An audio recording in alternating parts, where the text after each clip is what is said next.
terrible name, like most things that comes out of the Commission. It's called EU4MD. It's EU for Monitoring Drugs. It wasn't our idea. We have a terrible name as an organisation.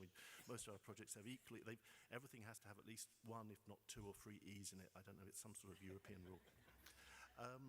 But this new project is intended to provide an agile vehicle for capacity building and identifying new security and health threats in the countries that neighbour the European Union. And it's through that we're able to support an event like this, because part of, I suppose, the DNA of that project is that we really have to commit to capacity building and working in synergy with other organisations. And this meeting, the work of the Nidainternationalforum, I think is particularly relevant here. And we've heard all the reasons for that already from Clive's words. So what's EU for Monitoring Drugs? Well, it's a new program, a 3-year program for the Southern Partnership, which are countries like Morocco, Algeria, Tunisia, Egypt, Libya, Jordan, Syria, Israel and the Palestine Authority, and also for the Eastern Partnership, countries like Belarus, Ukraine, Moldova, Georgia, Azerbaijan and Armenia. And I have to read them out because I haven't managed to learn the lists yet.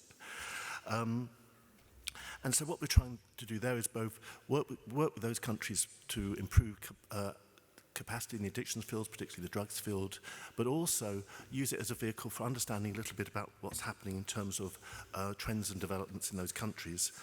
And I'd like to say that was a totally altruistic venture, but it's not. The reason the Commission are interested in it and the reason they ask us to be involved in this work is that we are becoming increasingly aware that we're living in a much more joined up and fast-moving world. And the drug problems that are occurring in the neighbouring countries to the EU have a profound effect on what the drug situation we're seeing within Europe, and also vice versa. And let me just give you a few examples of that. We're working with Europol at the moment on our analysis of the European drug market. And one of the first conclusions from that report is that Europe now is a major producer of synthetic drugs, and we export those drugs to different parts of the world. So we have to realise, not in the past, we always looked at drugs coming into Europe. Now we have to have much greater awareness that we're producing synthetic drugs like amphetamines that are then sold as Captidon in Middle Eastern countries, or MDMA, which is now exported globally from Europe. At the same time, we're becoming a transit region for drugs exported, produced otherwise, and we're very concerned about how synthetic drug production is changing very dramatically at the moment. And we're seeing a lot of methamphetamine production now on the countries bordering the EU, and that's happening very rapidly. And some of that drug comes into Europe, some of it comes in Europe and then is as a transshipment point, and it goes off to Asia. So what we see here is a very much more joined up and rapidly interconnected world where drugs move across countries. So we can no longer afford, I think, to take a European perspective without looking at things that are happening more globally. And if we think about tramadol and the synthetic opiates, we're seeing lots of issues of concern there that affect us. And we had a very interesting meeting recently where I was chatting to someone from Jordan, and what they were saying, the biggest new drug they were seeing is what he calls chemical cannabis. And this is one of the MPS synthetic cannabinoids, and these are now moving all around the world and cropping up in all sorts of countries where they never used to be in the past. And at the same time, I think if we look to the future, if we look at the demographic and social changes we're seeing, we're going to see very much, I think, in the future that the drug problems are going to be and more concentrated in less economically developed countries. In the past, we've always thought about drugs being produced in less economically developed countries and moving to richer Western countries. I think that model's very much, but it's changed a long time ago. It's increasingly aware of those changes. And again, we were looking very much at what's happening here in Europe, and our main conclusion when we looked at what was happening, that we really had to understand the really, I think, quite growing nasty problems that are happening in Africa now with heroin problems in that region, and how that was affecting not only those countries but also having a knock-on effect on us.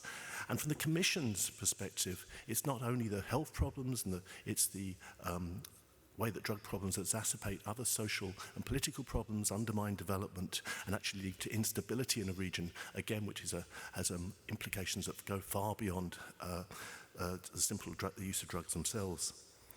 So that's why we're interested very much in supporting these kinds of events. And one of the things we've learned from our work in Europe is that you can only collect information on drugs when you work in partnership with the people who are doing it. And it's also critically, it has to be of value to the countries themselves and the people working in the region if they're going to participate. And so, from a selfish reason, we really realise that you have to, if you want to engage in this sort of work in partnership with people and countries. And that's why meetings like this to us are so very important. And when we look at the agenda today, I mean, it hits all the key issues we're interested in. Last night we heard about social determinants of addiction. We've got looking about the implementation of evidence-based programs in the agenda today. We always talk about the need for evidence-based programs. We don't talk nearly enough about how to actually implement those in different countries and contexts. We're looking at building regional capacity building. Capacity, again, something that we're really, it's a very important issue that we develop common models. We're looking at cannabis research, and that, I think, is a growing question for us all these days, and training and development. And they're all really interesting, important topics. But I think the most important thing about meetings like this is really the opportunity it gives you to network with other professionals working in different countries. And so just to end by saying it's a great pleasure and personal privilege to be here and work with you over the next day or two. Thank you very much.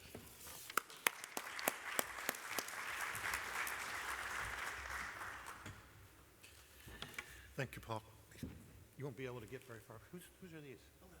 You won't be able to get very far without those. See, I could try those on, but okay, we're actually on time. We're a little early even. Great. Of course, the only job I really have is timekeeper up here. It's always kind of trying to toughest job of a moderator and chairperson, right? Susan Weiss is the director of NIDA's Division of Extramural Research, where she oversees the Institute's extramural programs, research training activities, operations planning, and trans-NIH initiatives, such as the Adolescent Brain Cognitive Development Study, which, for those of you who don't know, you're about to hear about a really, really interesting and important study that NIDA is conducting. It's the largest long-term study of brain development and developmental health and child health in the United States. And it's well underway, and I think some results are starting to come out. And so very happy today to have Susan here to give us an update on the status of the project. Thank you, Susan.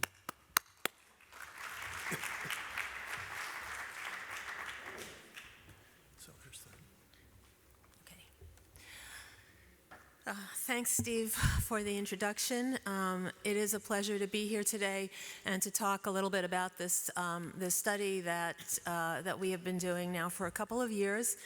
And I will come back to this, but I just want to start out by saying that one of the most important philosophies of even creating this study and having a large cohort that we can follow is that all of the data are open access, so others can use the data to ask all sorts of questions that we have not even thought about at this time.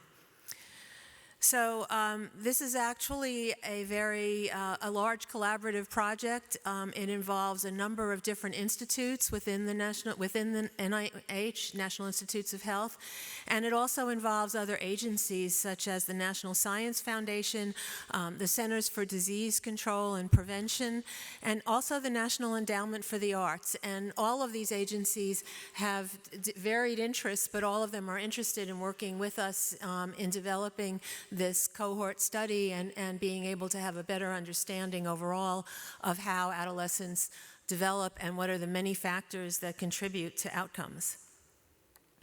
So the goal of this study was to have a longitudinal cohort of about 10,000 children, excuse me, 10,000 children starting at ages 9 and 10 and following them through adulthood to look at all of the various factors that influence individual brain development trajectories and outcomes. So this was actually started by the institutes that were most interested in addiction, which are NIDA, the National Institute on Alcohol Abuse and Alcoholism, and NCI's Tobacco Control division or branch. But and our reason for wanting to do this was in part because of the fact that things were changing so dramatically, especially around marijuana laws. And we've always been in this situation where we talk about what the effects are of marijuana use on the brain, but we're always looking at people after they've been using for a long time, and we're always faced with the question of, well, how do you know these people weren't different to begin with? What really is the trajectory? And we also generally focused on people who were using marijuana a lot for a long time.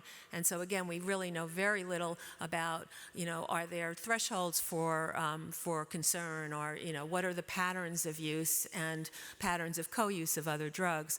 So that was sort of what got us interested in it. But as soon as we started talking about it and thinking about it, and particularly thinking about doing a large study, we also got many other institutes interested for various reasons. So these were the research objectives that we included in the funding opportunity announcement. Because this is a longitudinal study, we want to be able to follow individual developmental trajectories. We're hoping to develop national standards because, in fact, there really aren't any. There are a lot of smaller studies, but there really are no standards that tell us what normal variability looks like and what the outcomes might be. And if we want to look at whether or not someone's trajectory is altered, then we really need to understand normal brain development. We're also very interested in the roles of genes and environment, and you'll see in one of the upcoming slides we have actually a large cohort of twins that are part of this study.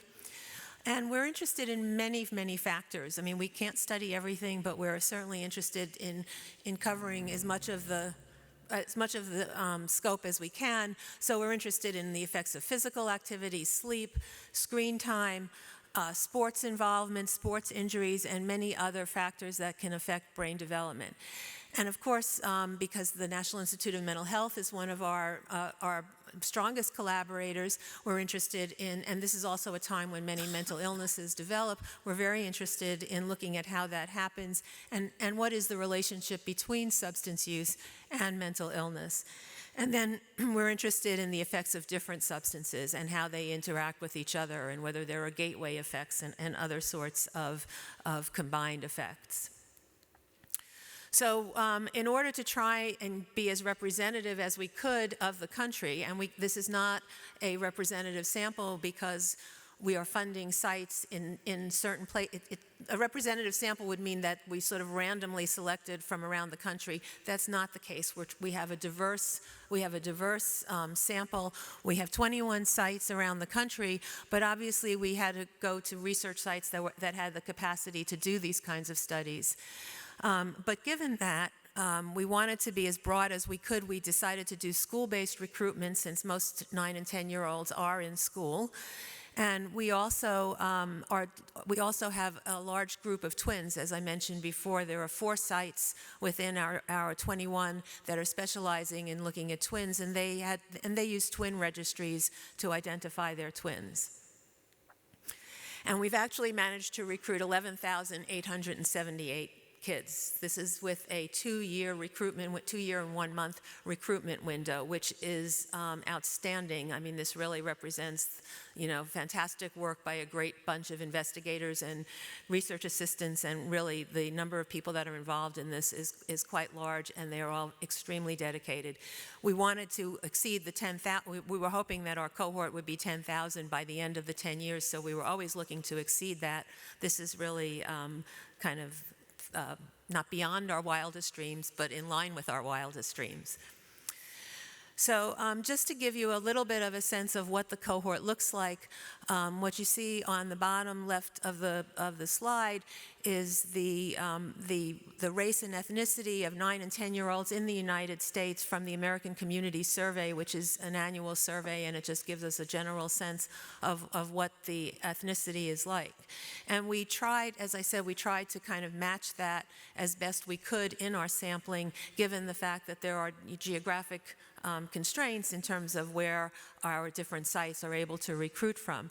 But we did a pretty good job in a number of the areas. One of the interesting things in our group is that, and you can see this really in the singletons.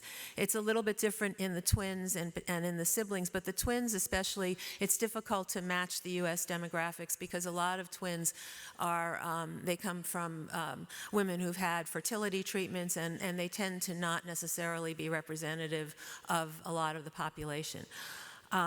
But I think that we have been pretty able to get a diverse sample, and one of the things that we actually have a lot more of is people that are categorizing themselves as other, and that tends to be mostly multi-race, and we actually have much higher levels of other than the American Community Survey shows, and I'm not quite sure if that has to do with the way we ask the question, if people are starting to self-identify in different ways, but regardless, that is what we're seeing. I will say, by the way, before I go on, we tried to match as best we can for socioeconomic status and academic achievement, but we do tend to skew high on academic achievement. Again, not that surprisingly, given where we're recruiting from. We did make a great effort, particularly in the end, to be recruiting. It turns out that actually the group that we had the fewest of were white people with low education, and I think we just, once we were starting to get a large group of white participants, we kind of didn't focus on who they were because we were focusing on some of these other groups, and we really sort of neglected that particular group. And so towards the end of our recruitment, that was really where we put a lot of our focus, and we did get quite a few, but not as many as we would have wanted. I certainly don't expect you to read this. It's really just to tell you that this is a very comprehensive protocol for the baseline. It takes about 7 or 8 hours. It includes imaging, both structural and functional imaging, as well as a whole variety of measures of physical health, mental health, cognition, culture and environment, as well as substance use. And we are also collecting biospecimens. Initially, when the 9 and 10-year-olds were being interviewed, they were mostly giving saliva samples, except in the twin sites, they were collecting blood. And we will be collecting blood every other year now from the children as they're getting older. This is the parent summary. Again, it's quite an extensive protocol, and we are trying to collect as much data as we can, but we're always in this kind of balancing act of not wanting to be overly burdensome, which will keep our participants from wanting to come back. So the study, the way in which the study is being conducted is every other year we're doing brain imaging. So every 2 years we do brain imaging. Every year we have an in-person assessment, which includes a variety of measures of physical health, mental health, cognition, et cetera. Those visits tend to be a couple of hours. And then we're also checking in with the kids every 6 months, and that'll probably become more frequent. The idea there is to have a quick call and to just to sort of ask how they're doing. And we're also trying to get at when they first start using substances, since that was, again, a very core question that we had with this. So the protocol has been, this is the 1-year follow-up, and again, I don't expect you to read it. My only point here is that we are constantly looking at the protocol. There were things that we had to leave out in the baseline because it was too long, and so we've added some of those in at the 1-year time point, and then of course we have to change the protocol as these kids are growing up. But this is also a longitudinal study, so many of the tasks and the assessments are intended to be used repeatedly so that we can do comparisons of the data over time. This is just one example of something that we do with actually geocoded data. So this is looking at where people are living and what their risk of lead exposure is. And again, I'm mostly pointing this out just to show you that there's a lot of variability. All of those little graphs are the different sites, and you can see that the risk of lead exposure is different at the different sites. The little note is from one of our participants who asked the tooth fairy to please leave the tooth but give her money because she has to bring the tooth to a Yale brain study. We're also looking at extracurricular activities, and we're looking at music and arts instruction, because we do think there are other factors besides the things that we typically focus on that may affect health and may affect many different outcomes. And again, this is one of the reasons why the National Endowment for the Arts was interested in working with us.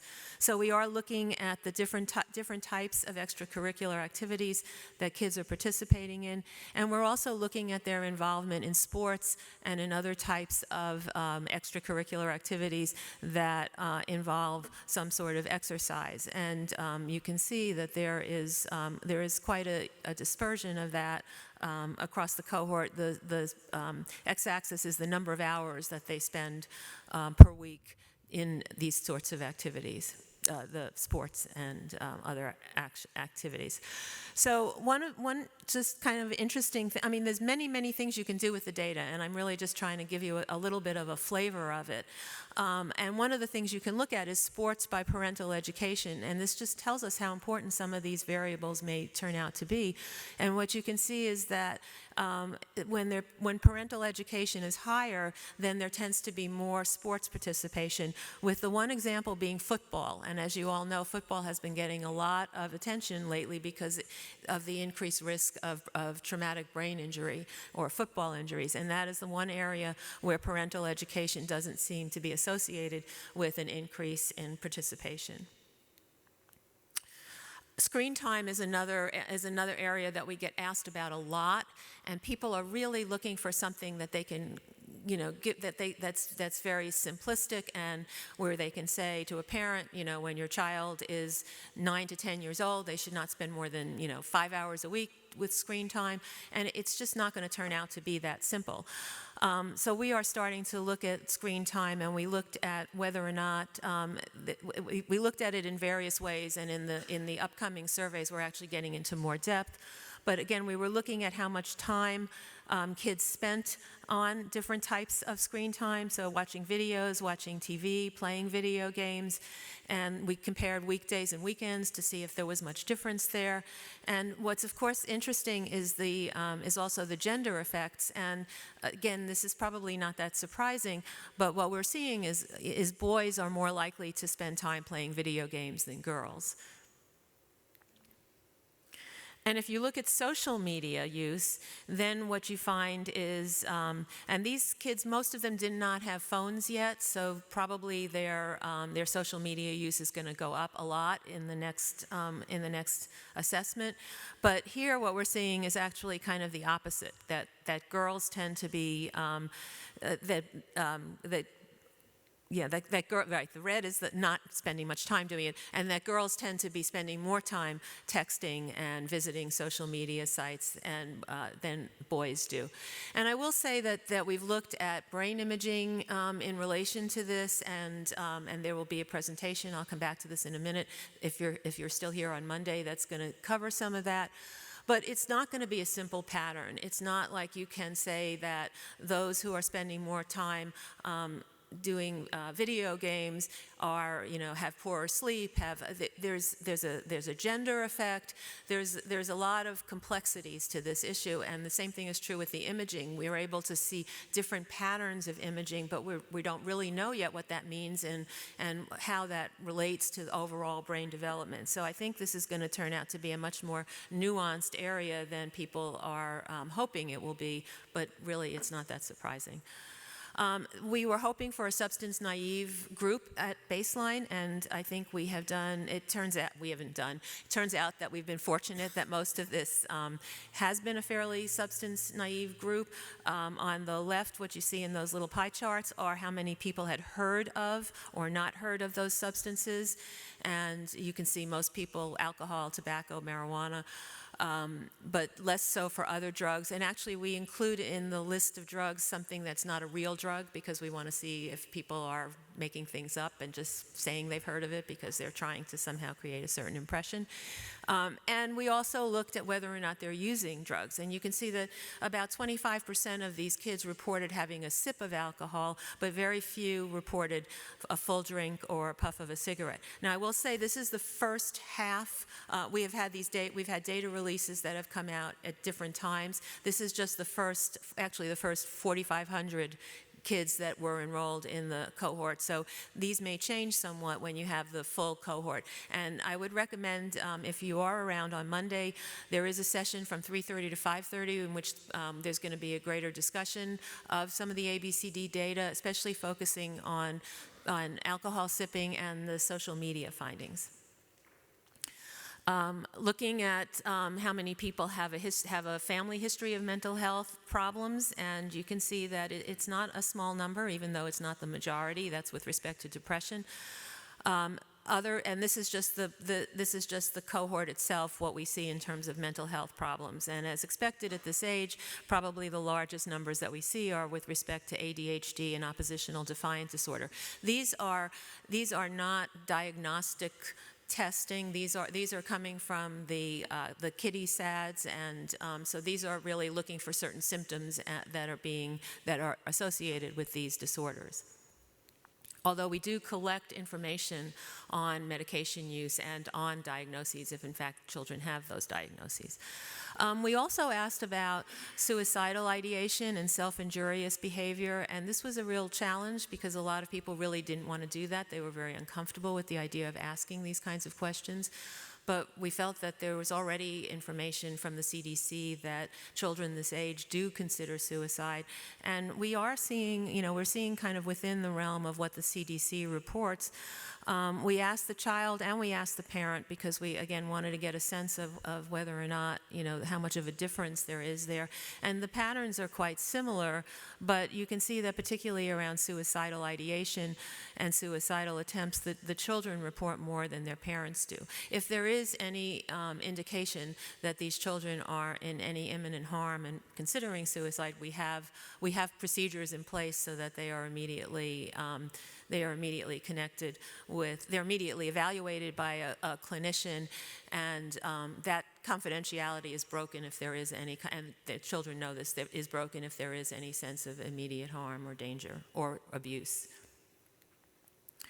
Another area which we started to look at is psychotic-like experiences, and this is a study that was led by Deanna Barch, and she used one of the psychosis proneness questionnaires that is used generally on older children or adults, and modified it. So instead of a question saying, have you had experiences with telepathy, psychic forces, the question for the kids would be, did you feel like you had a special or unusual powers, like you could make things happen by magic, or you could know what was inside of another person's mind. And it's really not that uncommon for kids to have those sorts of experiences.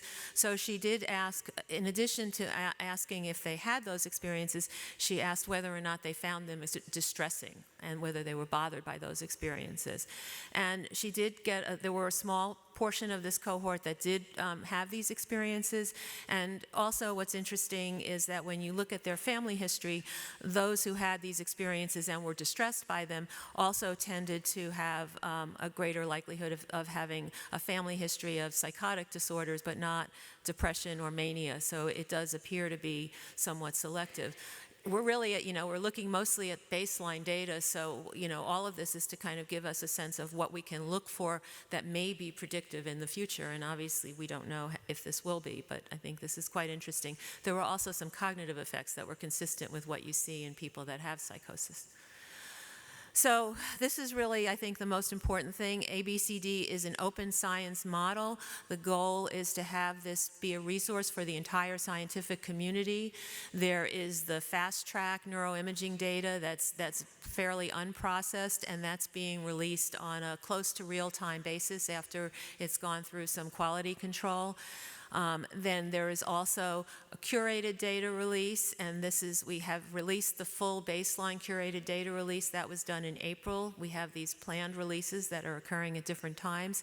And as you see, there are many different assessments and measures that you could have access to. Of course, it's all de-identified.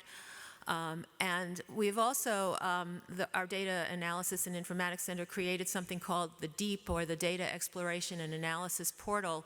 And this is really supposed to, this is a portal that's intended for use by people who may not be as sophisticated in using these kinds of data, as well as those who are. But it's very easy to use it to put in the kinds of questions that you want to look at, the particular, whether you want to look at gender effects, whether you want to look within rural areas versus urban areas. All of those things can be put in, and built into the information that you get is some of the statistical adjustments that need to be made for this kind of analysis. So it's really an extraordinary tool that can be used by, and it can also be programmed by people who are more sophisticated at it, but it's really intended to broaden the use. And as the study goes on, we continue to think about ways of trying to both train people on how to use the data, as well as make these sorts of things as easily accessible to people as possible. This is just to show you that the users have been going up over time, which is not that surprising. In April, that's when we actually released our full cohort this past year. And we have several different funding announcements to use the data. I will say that the bottom one on the workshops on the use of adolescent brain cognitive development is not open to foreign institutions. However, the other two are open to foreign institutions. And these are basically research opportunities to do secondary data analysis using the ABCD data. There's been a number of published papers already, and I mostly want to point out that they're not all from the ABCD investigators, that we also are seeing papers that are coming out from non-ABCD investigators, and the list keeps growing and is going to grow quite a bit now that the full baseline data have been released. So I want to change gears for about a minute, actually for 5 minutes, and I'll still have a minute left. But NIH has been trying to, NIH has gotten some additional money from Congress because of the opioid crisis and because of the, because of the fact that we need to have both better pain medications as well as better treatments for opioid use disorder, as well as better implementation of the treatments that we already have. And there are a number of different ways that NIH is going to be spending this money, and I'm sure Nora will talk about them in quite a bit of detail. But I just wanted to point out the bottom one, the enhanced treatments for infants with NAS or neonatal opioid withdrawal syndrome. People have different likings or dislikings for either of those terms. The advantage of neonatal abstinence syndrome is because a lot of these children, even if they've been exposed to opioids, have been exposed to many things besides opioids, and somehow just keeping the focus on opioids may not be doing a disservice. So this is just to show you that the number of people, the number of newborns that have been exposed to opioids have been growing quite tremendously as a result of this epidemic. And I wanted to get to this because this is a new study that we're in the middle of planning, and it's called HBCD, formerly known as BBCD, or Baby Brain and Cognitive Development. Now it's Healthy Brain and Child Development. And our intent with this study was really to build on what we've learned about ABCD and how we can do a study like that, in order to have another large cohort study in which we can study both normal brain development beginning at birth and going until about age 9 or 10. I mean, this is something that we've been interested in really since we started the ABCD study, but we decided that the urgency there was adolescents, because they're where the drug use starts. But it's quite clear that there are many, many things that happen in much earlier development that are at least as important as what's happening in adolescent development. So The goal is to have this large multi-site longitudinal study to, again, look at brain, cognitive, behavioral, social, and emotional development starting during pregnancy, probably the end of pregnancy or at birth, and extending through childhood. One of the things that we realized, we had a couple of expert panels come in to discuss this, was just how incredibly complicated this is going to be. Not just because you're trying to image children that are very young and not everybody has the capability of looking at infants, not only because their brains are developing so quickly, so you can't bring them in every 2 years, you really have to be doing more frequent assessments, not only because you're trying to reach people in communities that are very hard hit by the opioid epidemic, but also because there are just tremendous ethical and legal challenges. You know, women can be arrested for using drugs while they're pregnant. They are at risk of losing their child. So there are many partnerships that need to be thought about. There are many issues that need to be worked out. And even, you know, ABCD is observational. We don't, you know, we don't intervene unless there's something that's, you know, that's seriously, you know, imminently threatening. But we were planning to do this similarly, but then what happens when you have women who are living in places where they have no access to services and they're pregnant and they're using substances?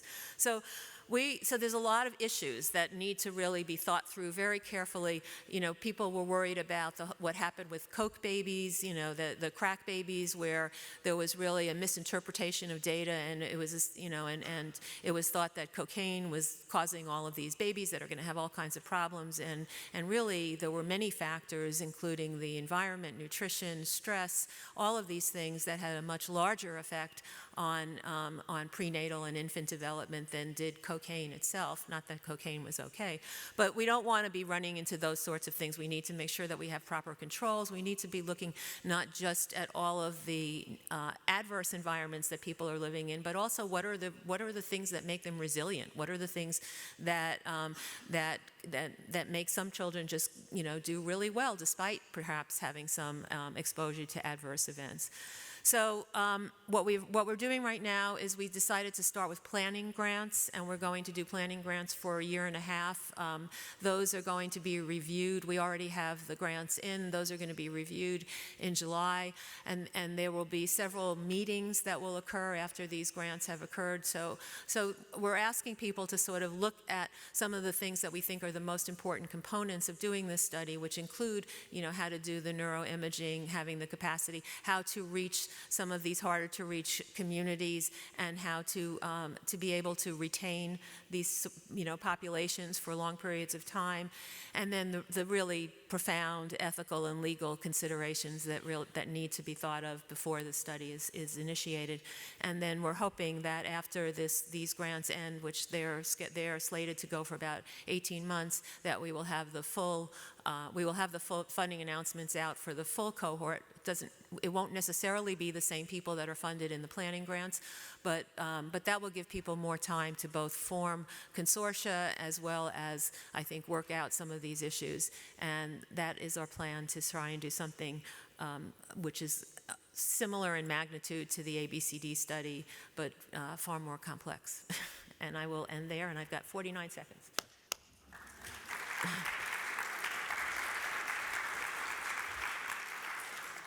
Take a couple questions. Okay, I'll take a couple of questions. I have a question. Oh, let me ask a question first. Oh, sorry. Could you go to the microphone so everybody can hear you? And while you're doing that, I just want to quickly ask, I know you know this, but so what international things are going on that you're aware of that are comparable, useful, that are ongoing or planned? So we are trying to work with our international colleagues. There have been a couple of meetings that were organized by Gunther Schumann, who is involved with the Imogen cohort, and he's brought together people that are from different countries that have, this is related to ABCD, not HBCD, but that have been studying, that are also looking at adolescence in various ways. And there's a cohort in India, and there's a cohort in China. There's several cohorts in China, and there are others in different countries. We are I mean, the goal of bringing people together regularly is to sort of not just update each other on where we are, but also to see if there are ways that we can harmonize measures and share data. Data sharing has become a little trickier for many reasons, but the European Union's recent regulations have made it difficult. We actually we're working with people from Gen R, the Generation R study from Rotterdam, and we were planning to supplement some of their work for neuroimaging, but one of the conditions was that we be able to share data, and that's turning out to be very difficult. There's things happening at pay levels way above mine to try and figure out if there are ways to share research data that will make all of the parties involved comfortable.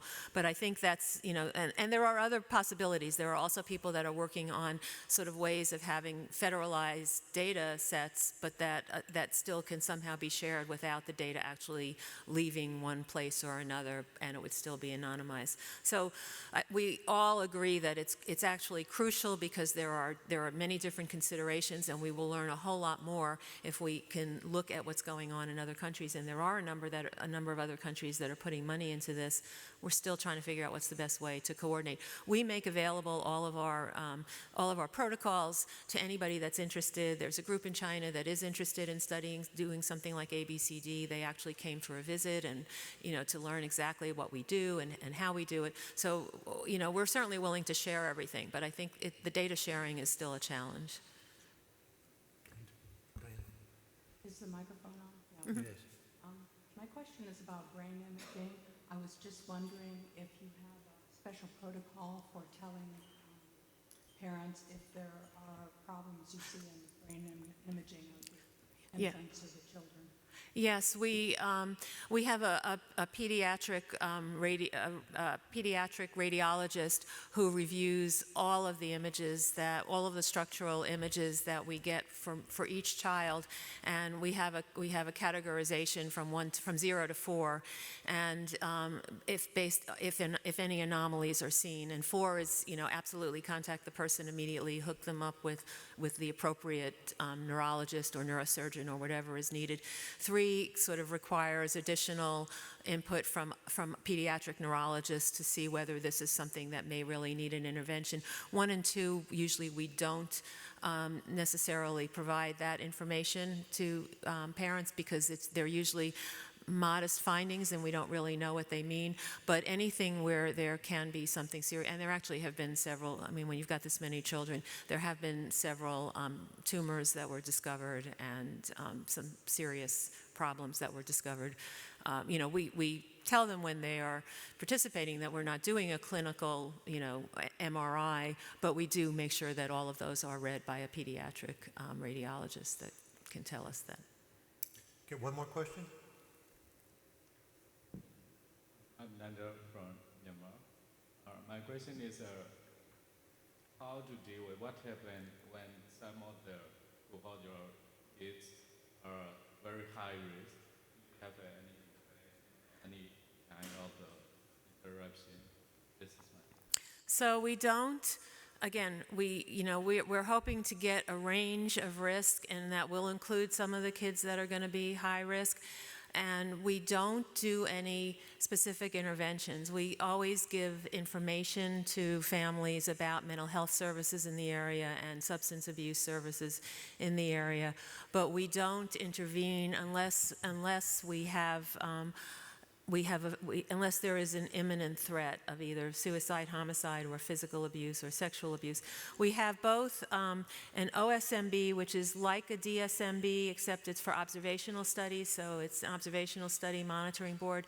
So we have that associated with the study to help us think about some of these things, and also because this is also, I mean, this is an ongoing question, because as the kids are getting older, we're going to be running into different sorts of behaviors. And so to think about that, as well as think about the burden on the subjects. And we also have the way in which this study is run is that there are many, many work groups that have different areas of specialization, but one of them is focusing on biomedical ethics and oversight. And so it's something that we are always thinking about, but the goal is not to be specifically interventional, but at the same time not to let something that's that somebody who's in, extreme trouble just sort of be ignored or fall between the cracks. Okay, all right, thank you very much. Okay, no problem. Thank you very much, Susan. I think for those of you who are going to be around for a few more days, I want to talk with Susan more. She'll be here for a few days too. Lots of opportunities, I think, there for potential international work that, as she was saying, could be collaborative in nature.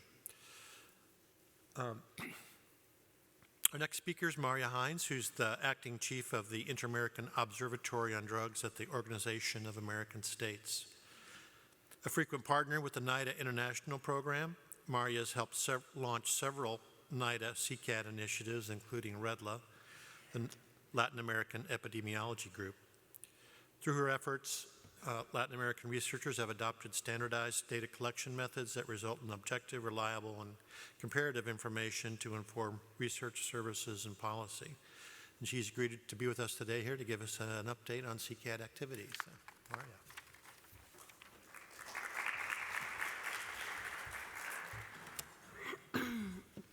Thank you very much, and good morning. It's always such a privilege to be able to speak at the NIDA International Forum, and I really would like to thank my colleagues at NIDA for inviting me here.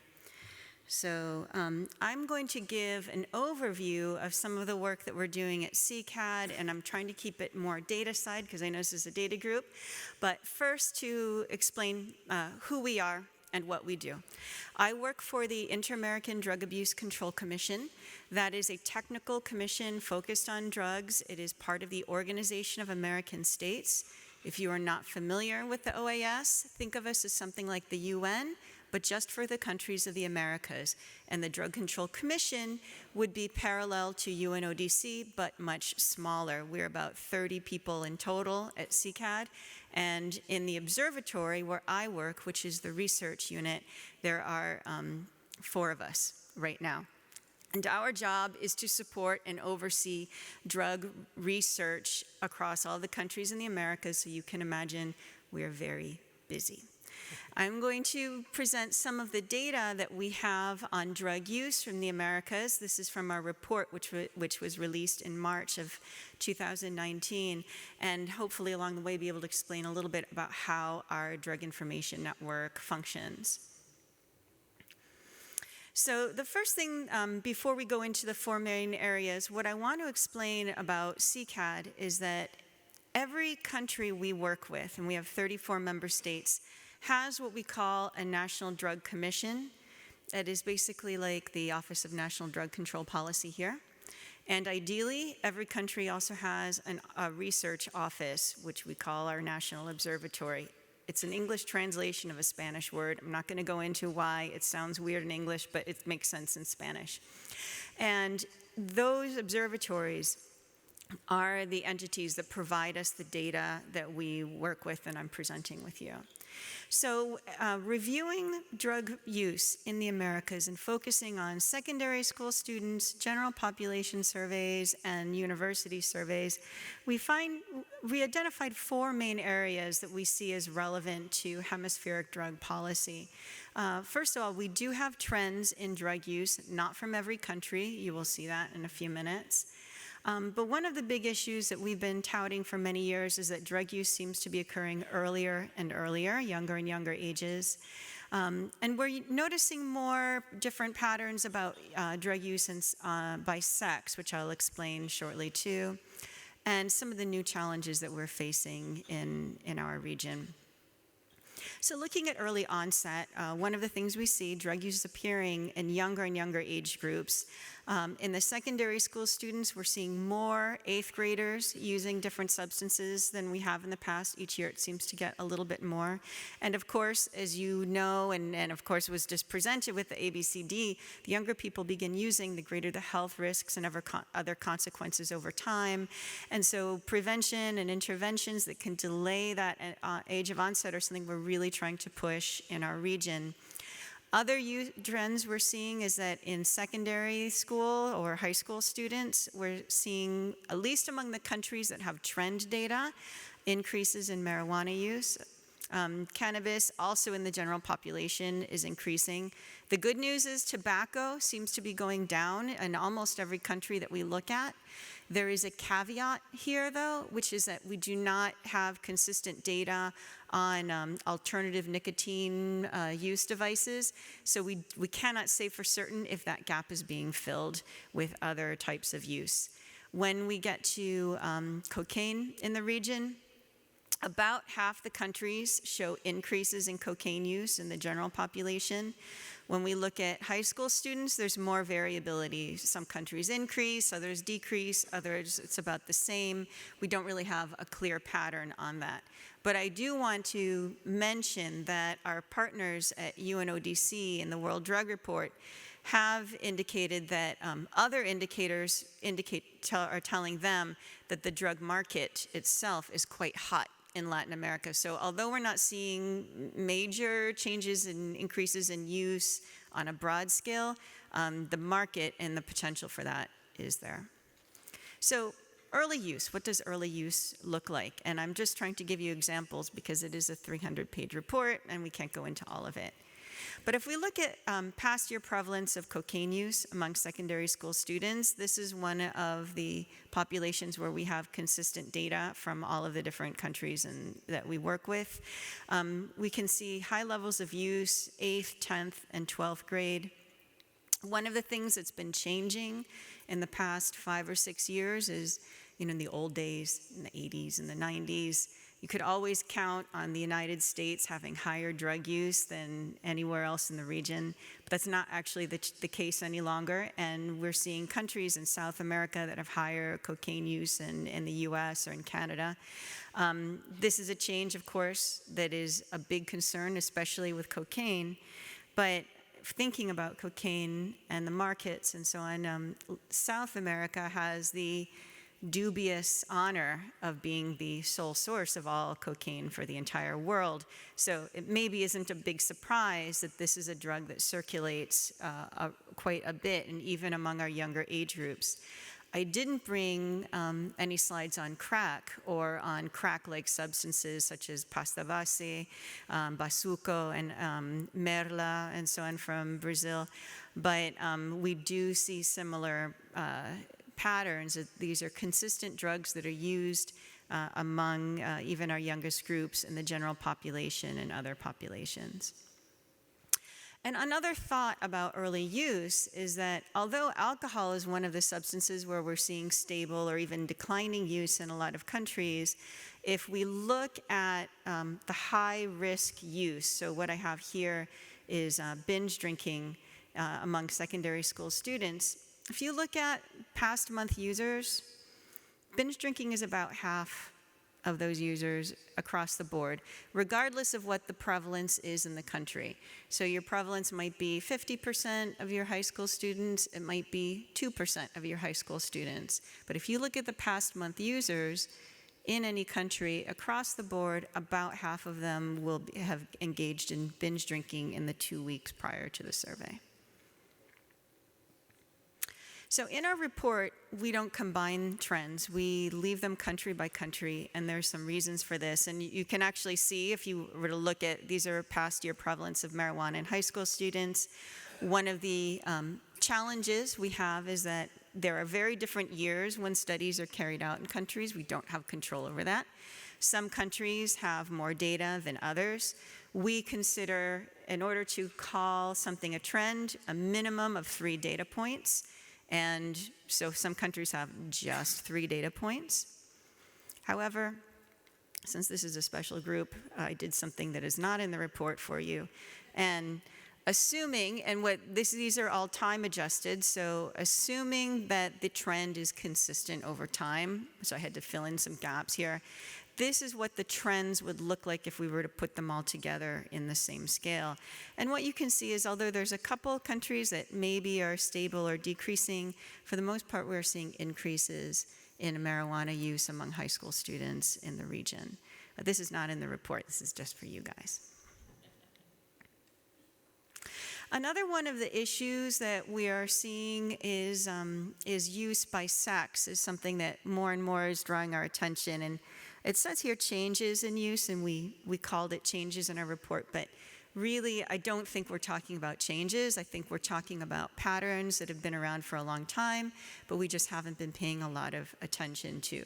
What we're showing here, these are tranquilizers or sedatives, depending on your preferred term. And one of the things that we are able to see in all of the populations that we study, the general population, secondary school students, and university school students, that the rates of use are higher among females than males everywhere. This is true not just for sedative-type pharmaceuticals, but stimulants as well. Now, this is one of the areas where I would like us to see better research and perhaps look at ways of how we can improve our cross-national surveys, because all we're really able to get at when we aggregate our data is it a sedative or is it a tranquilizer? We're not really able to break down very easily across all of the different countries, all of the different types of pharmaceutical misuse. But what is important is that the question that we ask is whether or not these pharmaceuticals are used without medical supervision. And this is just if you were to look at it, at our different populations, the orange, it looks like I have a grade group in there by mistake, so I apologize for that. But in the tranquilizers and use for the university and the general population, what you can see is, again, we have a lot more for female than male. So looking at pharmaceutical misuse and what that means in regions like Latin America and like the Caribbean is that it blends some of the issues we're seeing with new psychoactive substances and with other types of pharmaceuticals and opioids. And this is one of the challenges that we see on the horizon for Latin America and the Caribbean. We know that NPS is present in Latin America. Most of the countries are not particularly good at identifying it. It's not necessarily that they haven't tried. Most countries have laboratories they work with for seizure data, but it has a lot more to do with funding, with capacity. Most countries we work with, the laboratories work very well with the national drug commissions, but they don't necessarily have the support that they need in order to do all of the studies they need. But we do know NPS are present. We know that opioids are present in Latin America. We have, from the early warning system in Uruguay, for example, there has been LSD that was sold tainted with fentanyl. So we know that opioids are there. It's not clear to us where the opioids are coming from. With pharmaceuticals, and this is where it gets very, very tricky in a lot of countries, is that the pharmaceuticals might have required a medical prescription in order to purchase them. It doesn't mean that it was asked for when the purchase took place. So a lot of pharmaceuticals are obtained in legitimate sources from pharmacies, and simply there was simply no oversight being given, or not sufficient oversight to control access. At the same time, there is a lot of access on black market access to pharmaceuticals as well. It's very hard to figure out where these pharmaceuticals are coming from. And then that brings us to the issue again of NPS and tainting substances, which the more likely, those that are sold in the street are more likely to have been tainted. We don't necessarily know what they're tainted with. So this becomes more and more of a challenge, not just in terms of the research and the science, but also the policy that goes around it. One of the issues with opioids, and why, although we're very concerned about opioids and we will be studying opioids more and more as we go forward, we do not expect the opioid problem to take the same form as it has in the US and Canada, is that ironically, the bigger issue with opioids and palliative care medicines in general in Latin America is that there tends to be not enough access rather than over access. So we're not in a situation in most of Latin America or even most of the Caribbean where there is excessive prescribing, excessive handing out of opioid-based medicines. In most cases, we have issues regarding people accessing what they need. It seems like the issues probably have more to do with how opioids are distributed once they're in the country. And then the other issue, which we're just beginning to explore, is things like fentanyl and other synthetic opioids that might be coming in from clandestine sources overseas, but we do not have good data on that. So this is one of the areas that we see as a major challenge for policy as we move forward. This fiscal year, this coming year, as luck may have it, most of our traditional donors are focused heavily on opioids and NPS, so that will give us some opportunity to strengthen those programs and that data collection. The challenge for us is that what we need to make sure that happens without losing sight of the consumption side. So CCAD does not have internal funding. Any project we do, any study we do, we have to go out, we have to fundraise, we have to find donors and so on. And donors can be a little bit whimsical. They can be guided by policy, lots of political interests and so on. And so finding the support for all of the different things we want to do at a regional level is always, it's kind of the name of the game for us. But those are some of the things that we see across the hemisphere. I'm trying to leave plenty of time for questions because I'm sure there's a lot of things that you would like to know about. Our full report is on the CCAD website. I also brought a few USB copies for those of you who are able to grab me. We have English and Spanish. All of our documents are in English and Spanish, so it should be able to reach a large audience. And that is basically it. Thank you very much. Definitely you have some time for a few questions. So, anybody? I just had a question. It looked to me like in your data for cocaine from some of the countries, the 8th graders were using it much more even than the 10th and 12th graders. Was I reading that correctly? And You were. Why do you think that might be? I think that the places where the 8th graders are using high and then you see the drop in 12th graders is because those students aren't making it all the way through high school. Yeah. So much for a very informative presentation. I'm always looking forward to the new report to read what is the situation in Latin America and for the updates. And I have actually also a question about the cocaine among students because it's an interesting or alarming trend that you guys are seeing. And here in the United States, we see a much more or increase in cocaine use in the population of drug users. So I'm just thinking, do you have some hypothesis why it's happening? And is it some increased availability of cocaine in certain countries that produce or bring cocaine, or those drug trafficking routes are getting through their countries, so it's spreading out among students, or what is your thought about that? Availability of cocaine still seems to be very high. There was, a few years ago, there was a little bit of a dip that I think was attributed, and perhaps rightly so, to the peace process in Colombia that seemed to have some impact at the time, but that dip did not remain, and production is back up. I think cocaine is not very hard to produce, unfortunately. And as I said, I didn't even go into the crack and the cocaine-based type substances that are smoked. Those are very prevalent in South America. It used to be, and this is one of the things that the drug problem evolves, right? But 15, 20 years ago, you didn't find base in a country that didn't produce cocaine itself. Now you do. Now it's almost every country in South America has base. And so why is that? Because the earlier theory was, well, base doesn't have a good shelf life, doesn't ship well. Well, you don't need to ship base anymore because so many of the chemical precursors you need to actually process the cocaine leaf can be found anywhere. So base is being, the ingredients are moved, base is created. We know even as far north as Honduras, They have found base there, so we know that there are cocaine production moving around in other places.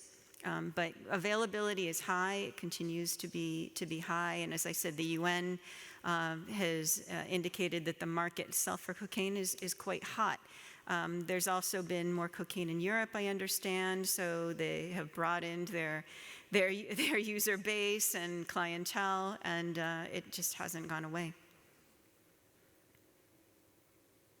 Marja, thank you for the presentation. I have a question regarding if you can tell us something in particular about the situation in Uruguay, and also something more general about the medicalization of cannabis in the region. What can I say in general? Well, before I go into Uruguay, one of the things that I always try and make sure is understood.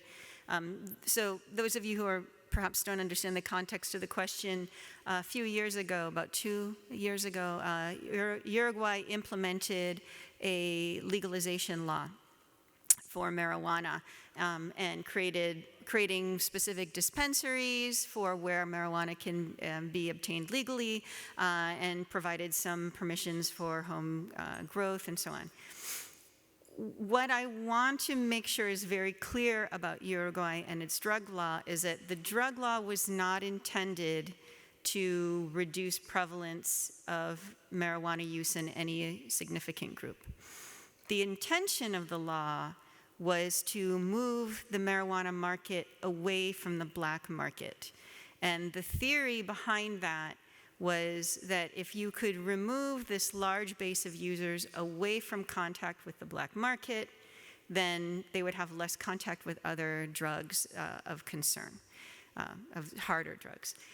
So the real test for whether or not Uruguay's law is functioning will be watching what the black market does over time, not the prevalence itself. I have to think now exactly what was happening with Uruguay. The prevalence hasn't shown any great shifts since the law was implemented.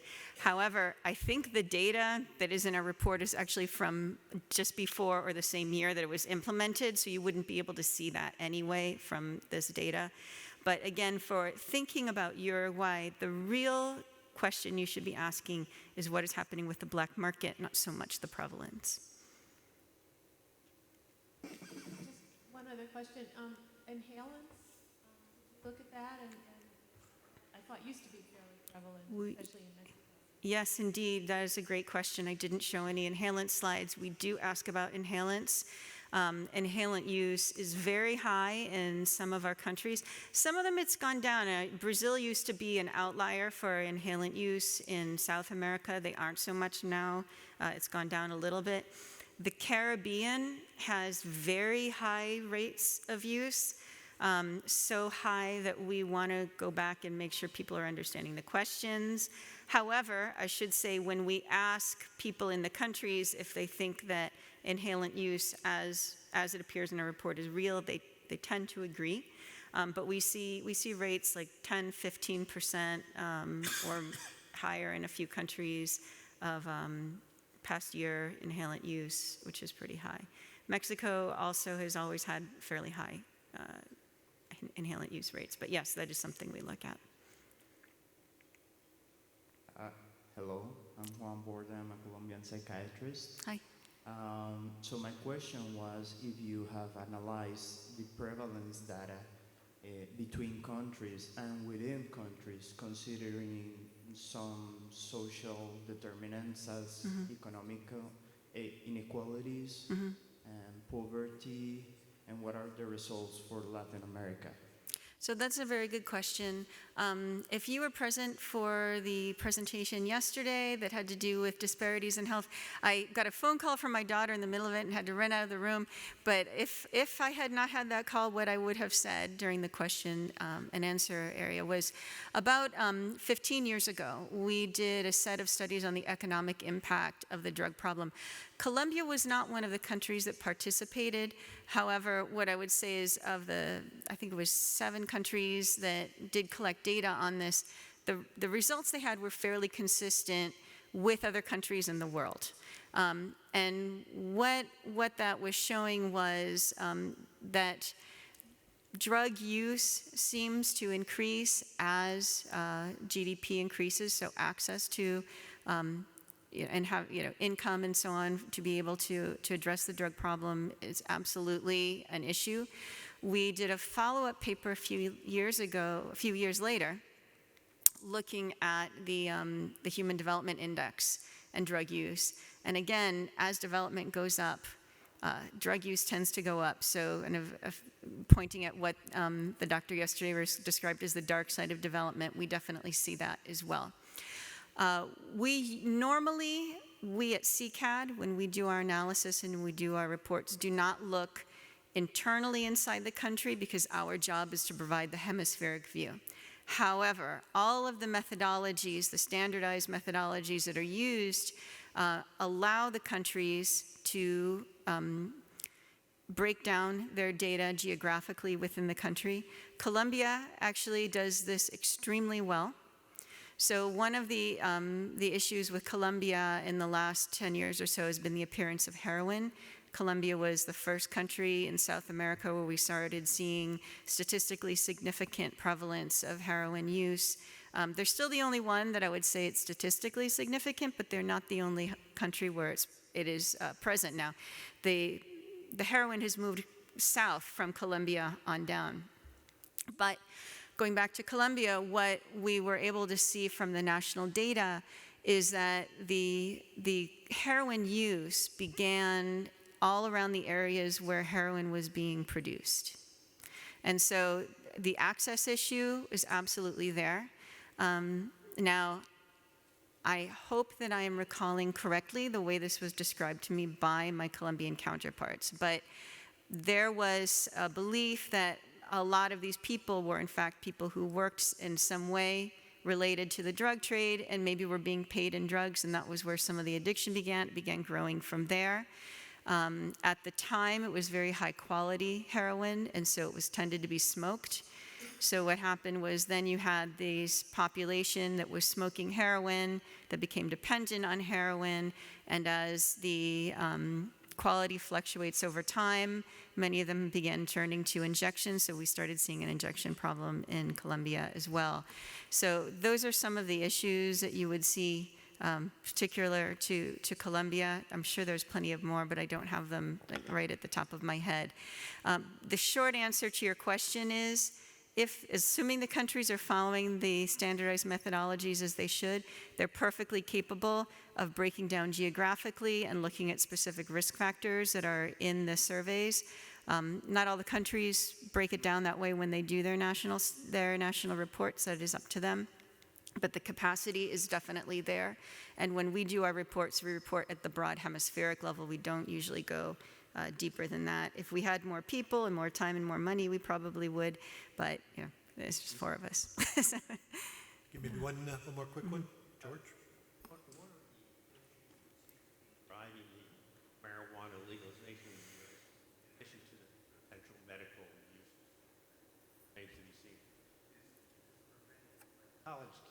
Prevent college kids from getting like a criminal record, they get arrested for possession and for use, a criminal record that carries with them. I'm curious if that was an issue in changing the law.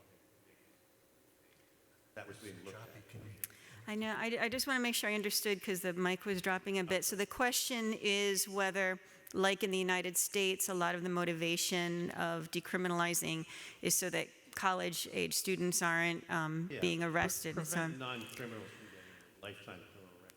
So, I mean, I haven't heard that specifically as one of the motivations. Decriminalization, actually one of the issues, and I think something that we're maybe still sorting out socially is this broad range of legalization possibilities, right? That is everywhere from just depenalization, decriminalization, to full-out legalization. The dialogue I hear, mostly in Latin America, when they talk about legalization, a lot of it surrounds the interest in medicalization of marijuana. And that seems to be a driving force, perhaps driven by public opinion, but at least at the level that we're hearing the dialogue, a lot of it has more to do with an interest in addressing medical issues. To me, the criminals agency seems like an unspoken motive. Yes, and a lot of the countries, you might be surprised to know, have actually more liberal possession laws, for example, than we have in the United States. So, you know, Mexico, you can be carrying certain amounts of marijuana with you, and it's not a criminal offense, or at least not a prosecutable offense. And a lot of different countries have that. Colombia as well, I believe. And I'd have to check my data to see exactly which countries. But a lot of people are actually surprised to know many countries in Latin America and the Caribbean have more liberal laws about what you're allowed to carry and what you're allowed to have for personal use than you would see in the U.S. So it wouldn't be an issue. Less of an issue, but again, those are things, it depends on the country. You know, Dominican Republic has very draconian laws when it comes to access to substances, but for the most part, a lot of countries, you're seeing at least half of them, I would say, have more liberal possession laws than you would see overall in the U.S. Okay, thank you very much. Thank you.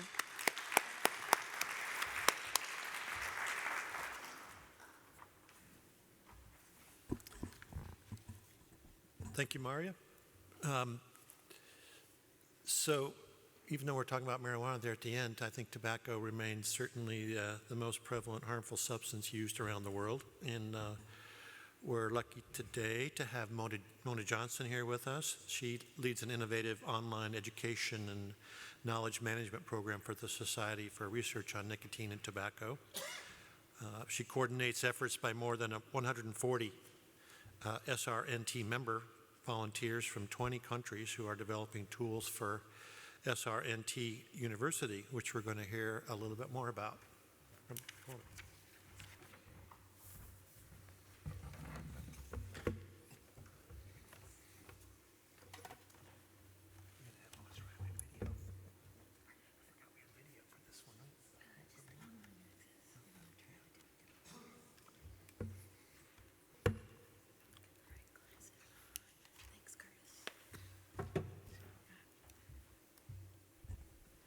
Morning, everybody. Thanks for your patience as we get this set up.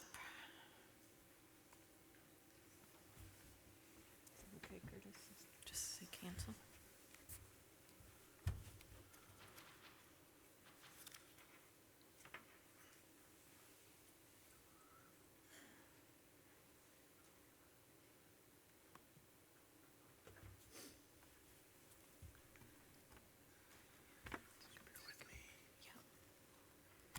Good thing Curtis is available here.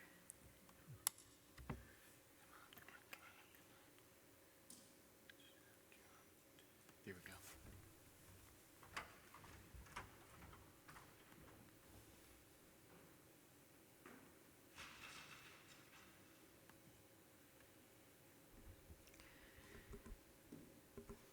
Thank you, Curtis, for your help. So on behalf of Natalie Walker, SRNT University Dean, and her entire SRNTU leadership team, I want to thank Steve and Judy and everybody at NIDA for the opportunity to participate in the forum, and to thank all of you for what I hope will become a conversation. So I'm going to go through a little bit of background today, and then if the technology gods are with us, provide a demonstration of SRNT University. So as Steve mentioned, SRNT stands for the Society for Research on Nicotine and Tobacco. And although we focus on nicotine and tobacco, I think there's overlap with research on other substances, and so I hope this will be a useful tool for all of you as well. SRNT's mission is to stimulate the generation and dissemination of new knowledge concerning nicotine in all of its manifestations. So that's great. We have a research-focused mission. But as all of you know, there's barriers to the generation of new research and to dissemination. So for years, SRNT's board and members have been talking about all these barriers. They include limits on training and research methodologies. So researchers, especially in low resource settings, have limited access to training and research methodologies, especially in rural areas where smoking prevalence might be higher. And also anywhere in the world, nicotine and tobacco research is not typically taught in university programs. Another limit is on access to journal articles. You all probably know that important papers tend to be behind paywalls, and so if your institution doesn't have a subscription to that journal, you might have to pay to actually read the full text version of an article. Opportunities to connect with collaborators and subject matter experts. It's difficult to conduct research on your own, and not everyone has funds to go to annual meetings like CPDD that's going to start, or even like this one. And so it's difficult to find collaborators and particularly subject matter experts in the areas you're interested in. And of course, there's limits on funding. Also, another barrier is to find the high quality studies, the data sets, and the references you might need. You might need lengthy internet searches. This can be difficult if you have intermittent internet connections or low bandwidth. And the last barrier that I want to talk about today is a lack of robust data sets, like Susan was talking about with the ABCD data sets. You need data sets to either build upon or to conduct secondary analysis with, and that can be difficult. So, for all the years that SRNT members have been talking about the barriers to research, they've been talking about ways that we might address some of those barriers and try to knock some of them down. So what if we could offer some online training to build capacity, especially among young researchers in lower and middle income countries? What if we could make organized, curated, high-quality content available in one place, so to cut down on the lengthy internet searches? What if we could provide an online platform for collaboration? What if we could identify the relevant research data sets by country and either link to them online or make them available? And what if we could provide training regarding funding sources? So all these ideas. And we actually started working on some of these about 3 years ago. We started working on our first online training, which is a certificate program for smoking cessation research. And we'll be able to see that during the demo. And while we were working on that, also our global research network started working on what they called a knowledge management or library database. So it was a list of curated high-quality content.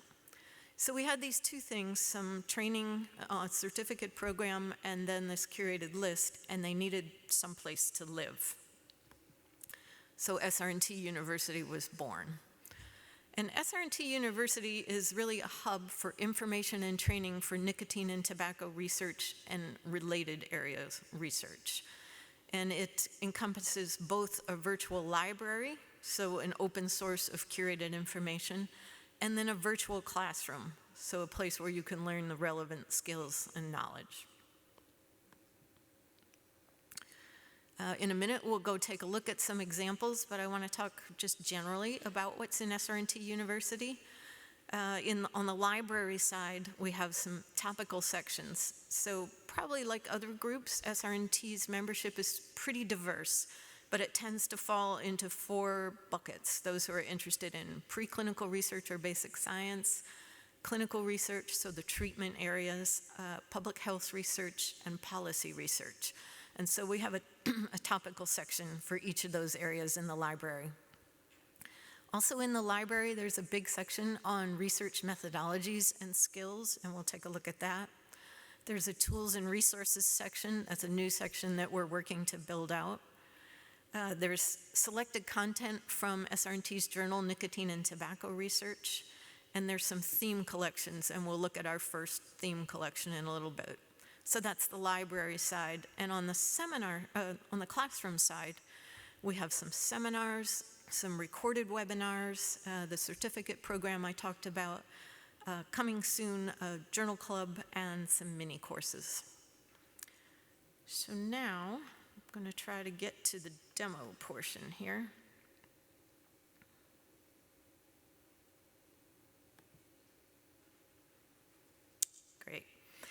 So I do want to point out that anyone can use SR&T University. You need to create a free account if you're not an SR&T member, and that will give you access to most content. And if you can see, I'm not sure if you can see my cursor, but up in the top right-hand corner where it says sign out for me now, it'll say sign in when you first get to srnt-u.org. And that will, if you click on that, it'll walk you through creating a free account.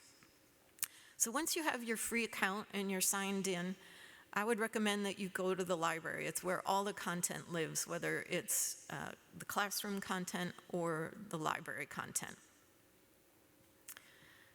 And here you can see on the top row some of the classroom content. We have 2 new 1-hour seminars. One is on experimental tobacco marketplace, and the other is on tobacco and cannabis co-use. And I think we're going to hear quite a bit about cannabis later today.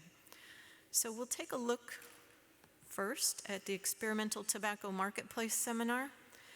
And for people who don't know, experimental tobacco marketplace is a way to conduct policy research.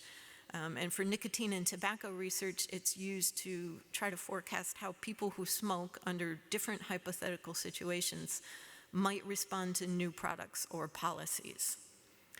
And so this seminar is centered around a presentation done by Warren Bickel at Virginia Tech. With any luck, we'll be able to see the beginning of this. And I won't play the video, but he used the experimental tobacco marketplace to look at the substitutability of e-cigarettes and conventional cigarettes. So there's that presentation as kind of the foundation of the course.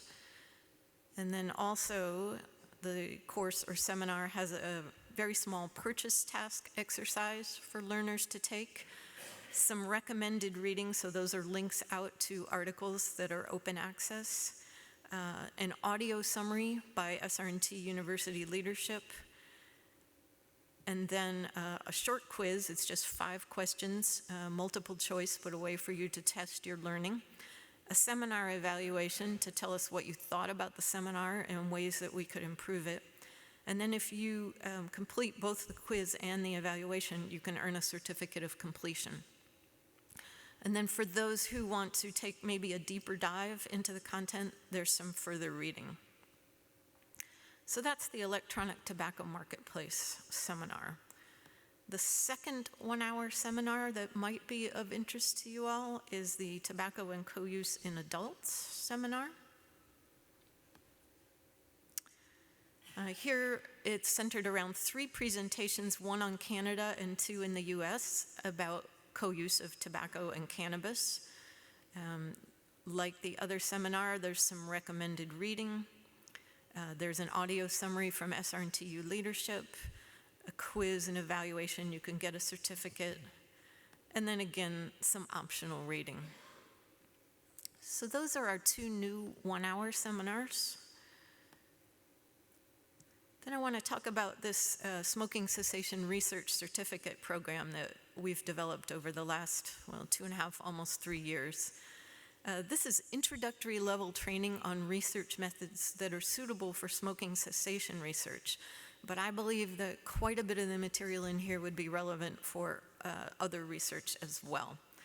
And this effort was led by Lisa Sanderson-Cox at University of Kansas, and her co-chairs are Rasha Badr, who works at King Hussein Cancer Center in Jordan, as well as Raul Mejia, who's in the Argentinian Ministry of Health. And they supervised a team of over 100 SR&T members who helped review content and develop content. So this certificate program is a mix of SR&TU content and content from other organizations. So the whole program has 10 courses in it. Starts out with some background and then quite a bit about choosing a research question, study design, all the way through, again, to presenting your research results to a scientific or clinical audience. Let's take a quick look at the international collaboration course, since that's the theme of this year's forum. This particular course was developed by our members from the University of Rochester in New York. And so there's a presentation here that centers around their experience collaborating with researchers in the Dominican Republic. And we won't go through the whole thing, but they have quite a few examples. And a lot of it deals with the issues of collaborative research as you're planning your research, what you need to think about, how to work with your other collaborators, some ethics issues, any institutional or governmental policies that need to be considered. So there's that presentation that the course is centered around. Like the one-hour seminars, there's some recommended reading, there's a quiz, an evaluation, and then again some optional reading if you want to take a closer look at this topic. So as I said, there's 10 courses in this Smoking Cessation Research Certificate Program. You can take one, you can take all 10, whatever you like. If you take all 10, you can earn a certificate of completion for the entire program, and then you get access to some study outlines developed by our SR&T members. And you can use the study outlines either to think about designing your own study, which might be a little bit different in design, or you can actually try to replicate that study in your own country or your own region. So that's the Smoking Cessation Research Certificate Program. So we've talked about some of the offerings on the classroom side, and now let's talk about more the library side of things. I think I mentioned we're developing themed collections, and the idea with these themed collections is to give you a starting point and some background on a topic. So before you go do your own in-depth research, these theme collections will help you find some important papers in the idea, and they have some text wrapped around those list of papers to provide some context. So again, curation. Our Global Research Network identified Areca nut as an important topic for us to provide a theme collection on. And so that's what you see here. It's a PDF document you can download, and you'll see that there's links to important papers. I do want to point out that wherever possible, we've linked to papers that are free to access.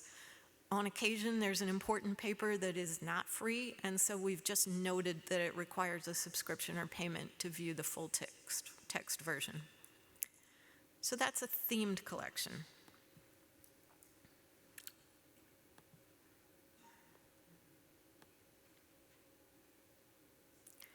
I talked about the research methodologies and skills section. This is curated by Ivana Krogan. She is our Director of Research Methodologies. She's at Mayo Clinic College of Medicine. And in typical Ivana fashion, she has, she sent me on Christmas Eve a spreadsheet of 300 items for this section to get up here. So it's a big section.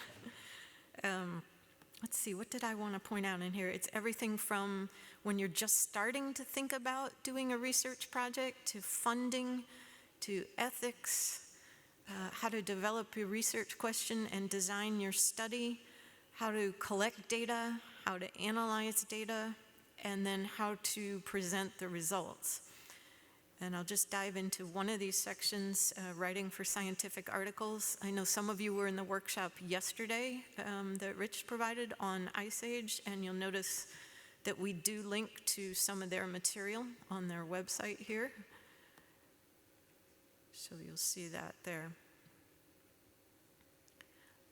Hopefully this is a section that's really useful to you, and you can take some time to explore it. We also have a tools and resources section. This is being curated by Stephanie Land at the U.S. National Cancer Institute, so she's our Director of Tools and Resources. This is a section that we're still working to build out and hope to have help from all of you in the audience. So it has everything from data sets to measures, helpful organizations, references, resource portals. You'll see toolkits, all the way down to a list of tobacco-relevant conferences. But I want to look for a minute at the data sets. So we do have links to some data sets now. As I said, we're still building this out. We have a link to the demographic and health surveys, and these are for multiple countries. But if we go back and look at this section, you'll see that a lot of it's data sets from the US.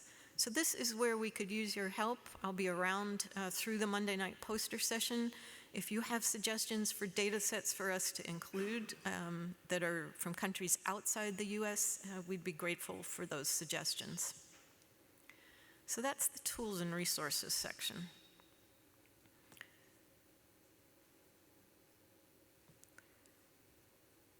We mentioned the problem with a lot of journal content being behind paywalls. So in this section, we have some selected content from our journal, Nicotine and Tobacco Research, that is free to access. That's the editor's choice articles. I also want to point out that early career members in SR&T have been developing some briefing notes that you might find useful. So these are short summaries of papers that have been published in Nicotine and Tobacco Research.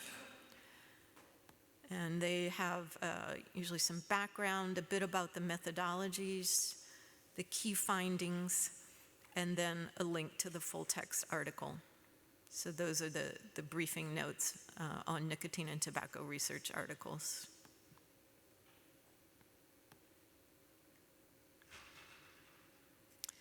So then I mentioned that we had topical sections, and let's take a quick look at the preclinical research section.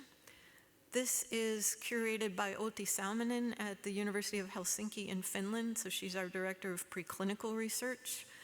SR&T is concerned about and continues to work with basic scientists, our members, to try to get their research understood by the rest of SR&T members. So this is a big push for us, and hopefully this section is helpful to break down that silo.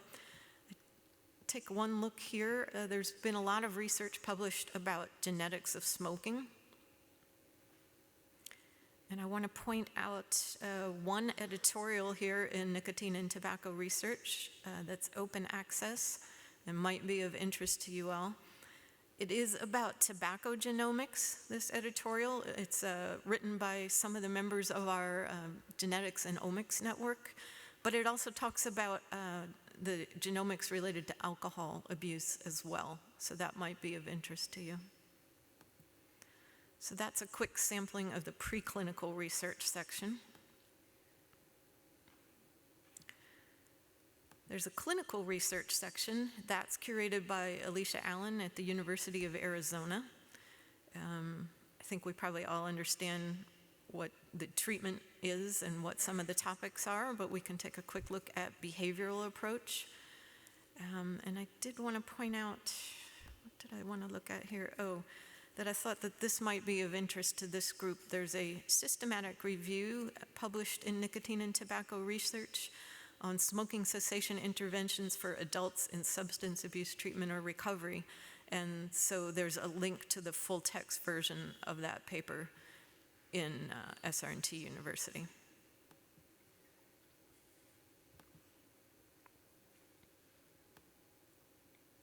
So that was the clinical research section. We have a public health research section. This is curated by Christian Magia at Michigan State. Some of you may know him from his research work and mentoring in Romania. Let's see, what do I want to point out here? Risk factors for tobacco use. Just of interest to me, I think, is this monograph by the U.S. National Cancer Institute on the role of media in promoting and reducing tobacco use. So that was a quick sampling of the public health research section. And then finally, we have a policy research section. This is curated by Hua Yang at Deakin University in Australia. I think what might be of interest, given yesterday's presentations, I thought there was something about poverty here. Let's see. Nope. Okay, I'm getting lost in here, so we'll take a look at just one of these sections. Advertising, promotion, and sponsorship of novel and nicotine tobacco products. And this is a link, an example of a link to another nicotine and tobacco research briefing note. So those are the 4 topical sections.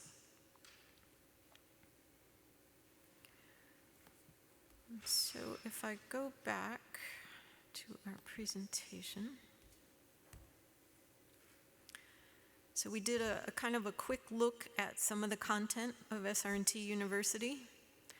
I want to mention that it is a work in progress and always will be, but I want to talk about this kind of wish list that we had. First of all, to offer online training, to make sure that training in research methodologies is available, especially for people in lower and middle income countries.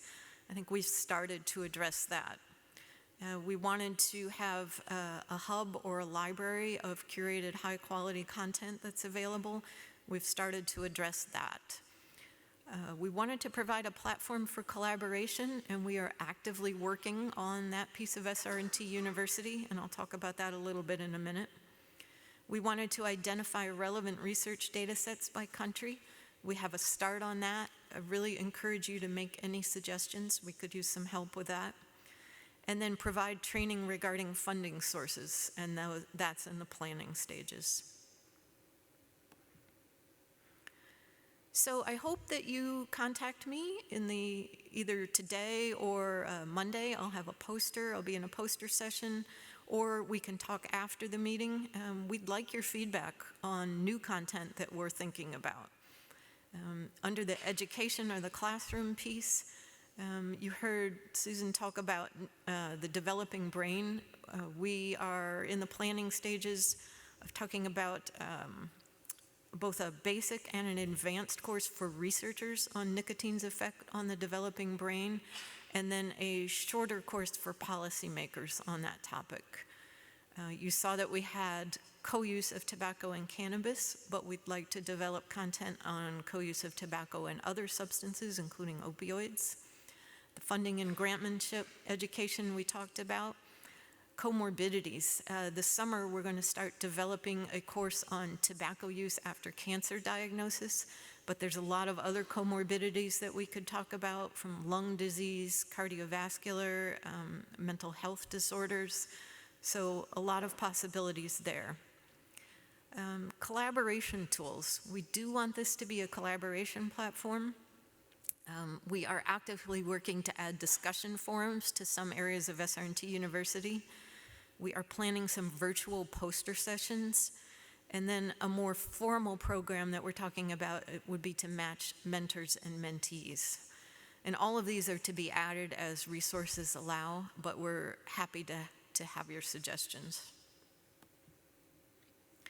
So I want to kind of summarize that SR&TU can support your professional development and in the future your collaborations, that it functions both as a virtual library and as a virtual classroom, that some content is not tobacco specific. I think the research methodologies, some of the tools and resources and the policy research, and probably some of the certificate program might be helpful no matter what kind of substance you are researching. And I want to remind you to set up a free account. Just go to srnt-u.org, click on sign in, and take it from there. Or you can email info@srnt-u.org. That'll get to me, and I can help you or answer any questions. So I hope you'll find SR&T University to be a valuable tool. Thank you. We've got time for a couple questions, and I'll take the chair's prerogative and ask the first one. So it's just such an impressive set of activities that you've done, and I'm wondering about the resources that you had to put it together. You mentioned a lot of volunteers. Is it all basically volunteers, or? It's all volunteers and me. Wow. Okay. So yeah. That's yeah, and often I'm the bottleneck. Our volunteers are super energetic, and I have to say, great, I'll put that on the to-do list. Right. Yeah, well, my head is spinning with possibilities for modeling some things that maybe NIDA could do in terms of other types of drugs with some of these things. Yeah, we'd be happy to talk with you about that, Yeah, great. or even pilot some programs, perhaps. Yeah. Yeah. Yes. Just really quickly, how are you monitoring the use and engagement with the site? This is also something that I'm learning a lot about. So we're doing a trial of some digital promotion, so digital ads and social media, and then using Google Analytics, and then our platform also has analytics capabilities. So what we're trying to do is trace where does the usage come from, and then how do they use the site. What I'm finding is that's not that easy. So like if you do a Facebook ad, for instance, the data from Facebook doesn't necessarily match what you see in Google Analytics, which doesn't necessarily match what we see on our platform. So we have a lot to learn about how to really track our, both the traffic coming in, where it came from, and then the engagement. So. Okay, thank you very much. Yeah, thanks to all of you.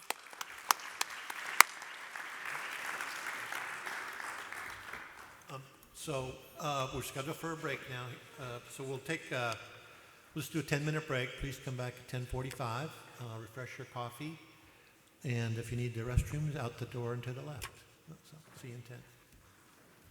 Very nice. Thank you. This was a great opportunity. It was awesome, actually. Oh, good. Thank you. My goodness. Yeah, I mean.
Okay, I think we'd like to go ahead and get started with the next session. So please, please come and take your seats.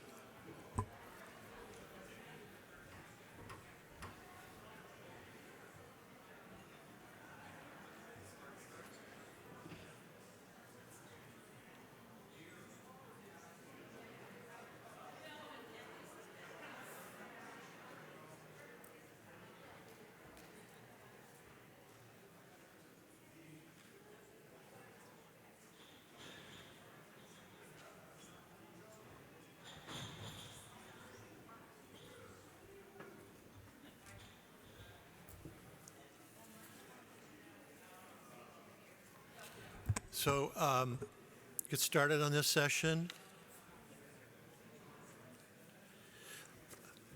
With the relatively recent changes in the legal status of cannabis in the U.S. and Canada, we thought this would afford a great opportunity to bring together some of the key funders and supporters of research and organizations interested in research binationally or cross-nationally or internationally to talk about what's going on and what some potential opportunities for collaboration might be. Canada legalized medical marijuana almost 20 years, 2001, so 18 years ago, and legalized recreational marijuana last year. And as I'm sure many of you are aware, the United States has had medical marijuana legalized, while it's still federally illegal. It's been legalized in some, almost every state actually. All but 4 states actually have some sort of legalized marijuana or marijuana product at this point in time. And 10 states plus the District of Columbia have legalized recreational marijuana. So lots of natural experiments are going on out there right now. And this affords, I think, opportunities to do a lot of research that will, I think, help further inform the future development of laws and policies around cannabis use. So, really happy to have 3 of my Canadian colleagues with us here today to make some presentations on their programs and some possible opportunities. The first presenter is Rebecca Jessman, who's a policy director for the Canadian Centre on Substance Use and Addiction and a leading expert on cannabis drug policy, decriminalization, harm reduction, substance regulations, and criminal justice in Canada.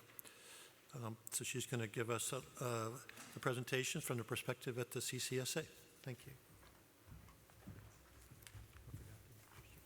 Thank you, Steve. So I'm going to set it up with a little bit of policy because I think that's probably a bit of a question in the room. But I'm not going to get too granular. However, I am here all day and welcome the opportunity to answer more questions or have further dialogue. 5 o'clock, maybe we can have a focus group. So I'm going to speak a bit to the policy context then. And just really briefly a bit about my organization. So we're a national non-governmental organization with a mandate to reduce the harms associated with substance use in Canada. Everything we do in partnership. So, I certainly recognize the value of the dialogue that we've had with our various partners today, some of whom we'll hear from with CHR, and also we've worked closely with Health Canada.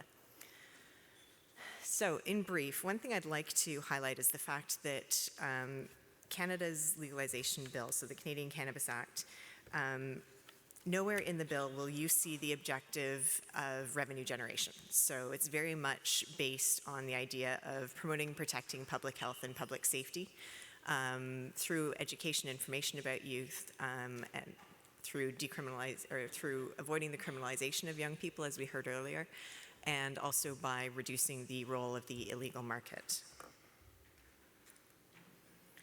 So I sort of tried to sum up the regulations in one slide, and then of course they released new ones tomorrow. So now or new ones yesterday rather. So now it's in 2 slides. But so this was the Canadian Cannabis Act as it existed prior to yesterday. So the minimum age across Canada is 18. I'll speak to that a little bit further more. The cultivation limit is 4 plants. So any household can cultivate up to 4 plants. You can possess up to 30 grams of dried product or its equivalent in public. In most places, you can have as much as you want in the home, but some provinces have actually imposed possession jurisdictions, or limitations rather, in the home as well. The initial product forms were dried in oils, although I'll speak to the new regulations in a moment on those. The penalties, interestingly enough, if you transgress these regulations, go from a simple administrative fine up to 4 years in prison. So that's the maximum penalty if you are convicted of providing cannabis to a young person, for example. So those are the two extremes. In terms of packaging, we've gone quite strict, so really leaning more on tobacco than on alcohol regulations in terms of the product packaging. So plain packaging, child resistant. There's a set of mandatory warnings that must be included, and the levels of THC and CBD must be clearly indicated. There's also standardized cannabis symbol and excise stamps per province and territory to allow you to ensure that you're using a legal product. Advertising and marketing are also very tightly restricted. We have more ability to do that in Canada than you do here in the States because we're not subject to the same statutory regulations. So, breaking news. As of yesterday, the government announced the new regulations for edibles, extracts, and topicals. So these are new product forms that will be legal as of October 17th, but the rollout will actually be in December because there's a notice period during which the producers have to provide Health Canada with the time to review the newly introduced products. So we have introduced maximum THC levels, so up to 10 milligrams per package in edibles, up to 10 milligrams per unit or dispensed dose in extracts. So for example, if you have a vaporizer, it can't dispense more than 10 milligrams of THC per dose, and 1,000 milligram per package limit in extracts and topicals. Now, for the edibles, you can have, for example, 2 5-milligram cookies in one package with a total of 10 milligrams. It's that per package that's your cap. The product forms cannot appeal to youth. So, for example, you can have a gummy product, but the gummy can't be a gummy bear. This is also going to be reviewed on a case-by-case basis by Health Canada, so they haven't set up strict limitations, with some of the concern being as soon as you put out strict limitations, the industry is going to start kind of pushing the benchmark on interpretation of those limitations. So they're basically saying exercise discretion, exercise common sense, and we'll review on a case-by-case basis. Interestingly, the products cannot contain any health or nutrition claims, and this is particularly, interesting, of course, with the edibles, where so you can't claim that this product is part of a low cholesterol diet or something like that. For the topicals, so these are things that you can rub on, and we know with all of the rhetoric around CBD being the cure for everything right now, I think this is kind of important that you can't make any wellness claims about what health benefits that using the topical might have. So again, hot off the presses and happy to discuss more. So a bit of a context piece. Now, the division of authority in Canada when it comes to the cannabis regulations, at the federal level, it's essentially outlining what's criminal and what's not criminal and giving many of the various restrictions. But then at the provincial and territorial level, that's where the responsibility for really developing the distribution and sales regulations comes into play. And then at the municipal level, there's also, bylaw restrictions, for example, where can you smoke? And a lot of the enforcement responsibility, it crosses all three levels, but a lot of the enforcement in Canada does fall to the municipal levels. So that, of course, has various resource issues for the enforcement. I wanted to highlight why that's important, because there's some really key differences across the different provinces and territories.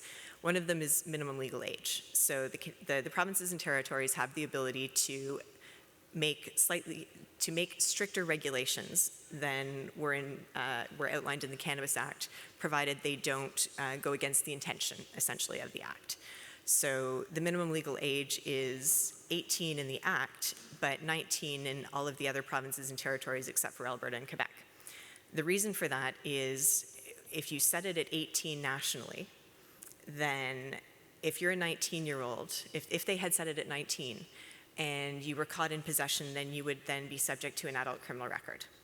So again, with one of the objectives being to reduce involvement with the criminal justice system, putting the legal age at 18, avoids that criminalization of 19-year-olds. However, the provinces can go ahead and bump it up to 19 and apply administrative sanctions, for example, that don't have the same criminal justice repercussions that are going to sort of haunt that person for the rest of their lives.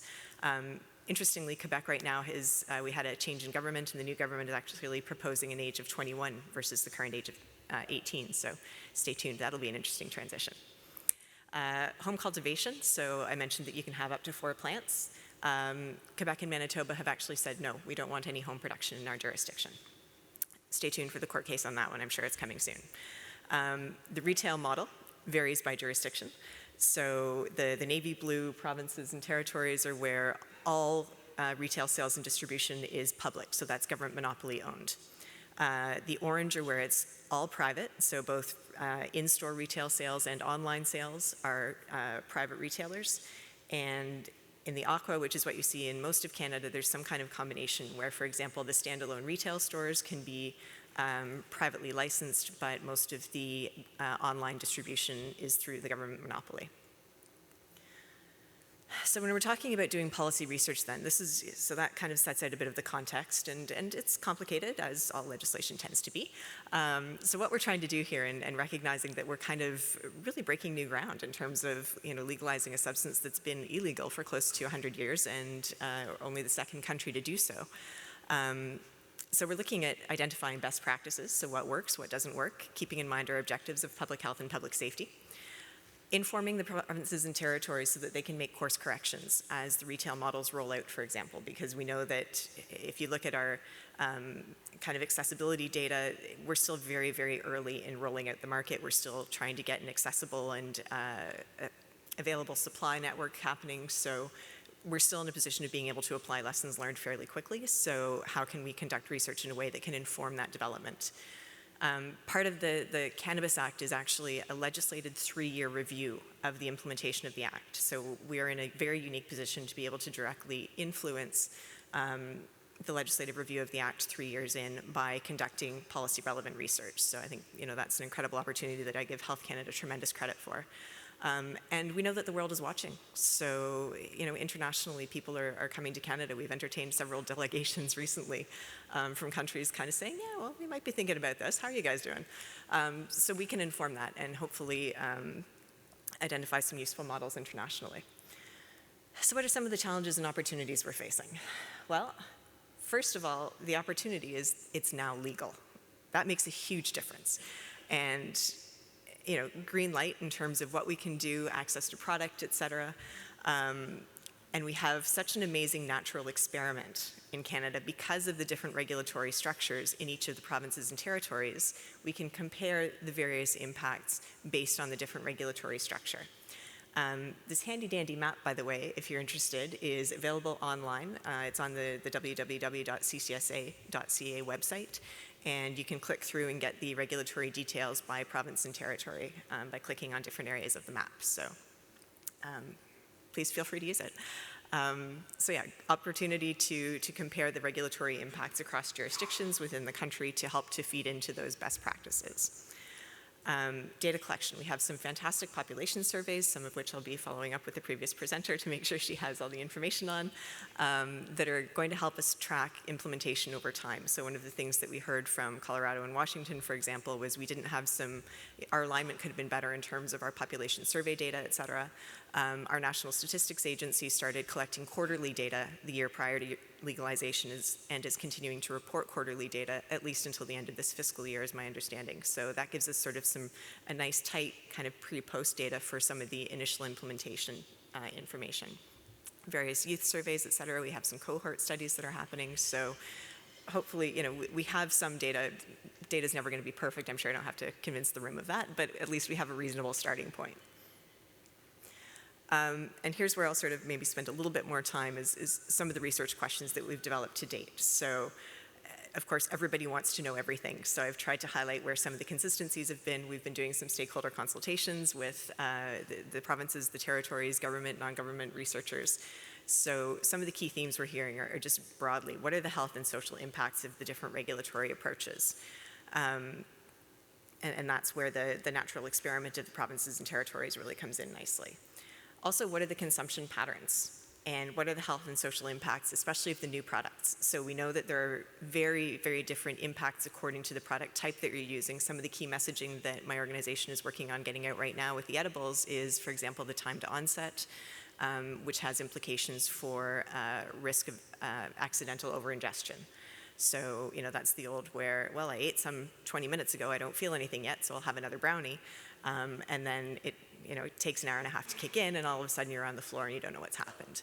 Also, duration of impairment, especially with some of the new driving studies that we're seeing that indicates that the actual impact on impairment might exceed the sort of the cognitive level of impairment. So your ability to drive safely might extend beyond the time period that you kind of feel stoned, more particularly with the edibles and extracts. So we certainly need more research on that, and that has very considerable public safety implications for driving and for those who might be working in a safety-sensitive workplace environment to know sort of what is the window before a shift that is safe for me to consume cannabis and in what form, et cetera. So lots to learn there. What is the impact of regulation on the illegal market? Of course, that's a huge question given Canada's objective of reducing the role of the illegal market. Is it working? Is it not working? And also even just how we measure that. So huge opportunities there. Equity is also important, and we've heard a lot about that in yesterday's talk on social determinants, and that's considering what are the different impacts on different age groups, different cultural or ethnic demographics, different locations in Canada. So pre-legalization, we know that being arrested for cannabis possession, for example, you would have 2 to 3 times greater chance of being arrested depending on what part of Canada you lived in. So are we making sure that the administrative sanctions are being applied equitably, for example? Or are we seeing some provinces where there are fines that are extremely high and being applied quite liberally versus where other jurisdictions are just looking the other way? So that has significant implications from a social determinant and structural equity perspective. What are some of the effective incentives for lower risk use? So Canada has published lower risk cannabis use guidelines. How do we incentivize their uptake? So one of the things that was introduced in the last budget, for example, was volumetric taxation according to THC. So that's something that, again, we're drawing on the best practice literature from alcohol, where so if we tax higher THC products at a higher level, does that mean that those who are price sensitive, which we know tends to be youth and tends to be those with the lower income bracket and therefore at highest risk of problematic use, are in fact purchasing the lower THC products that are less risky? So these are a lot of the questions that we need to ask and how to do that in an effective way. But we're drawing a lot of assumptions from alcohol and tobacco research. How applicable are those assumptions? Okay, we need to test that theory because we don't really know. We haven't had the opportunity to test them in application to cannabis. And finally, I'll leave it with polysubstance use and substitution. So speaking to the combined use of alcohol and cannabis, and of course the one that we're really hearing a lot about right now is the use of cannabis as potentially a substitute for opioids in various contexts, whether that's being able to reduce opioid use by using cannabis, whether it can actually be a substitute for lesser experiences of pain, et cetera. So in the midst of an opioid crisis, of course, that question is getting a lot of attention. So certainly worth further exploration. But all of this research, although the opportunity of legalization is fantastic, has its challenges. What is a standard dose of cannabis? Okay, we don't have that. We know what a standard drink is for alcohol, but we still don't have a standard measure for cannabis. And the challenge there, of course, is we're going to see continued evolution of product formats, I think. So we're going to have to continue to figure out what is our baseline and then how does it apply to the different product formats as they emerge. We know that the provinces and territories are very stretched when it comes to the resources to implement the regulations, let alone to research their impact. So, we have this beautiful natural experiment, but do we have people who are resourced to actually take advantage of the knowledge that it can generate? Again, the challenge of measuring the illegal market impact really can't be overstated, because the nature of the illegal market is that it operates outside of the standard social, these people aren't filing tax returns that allow us to determine what their sales levels are and what kind of products are leaving the shelves, et cetera. So trying to capture that is always a challenge.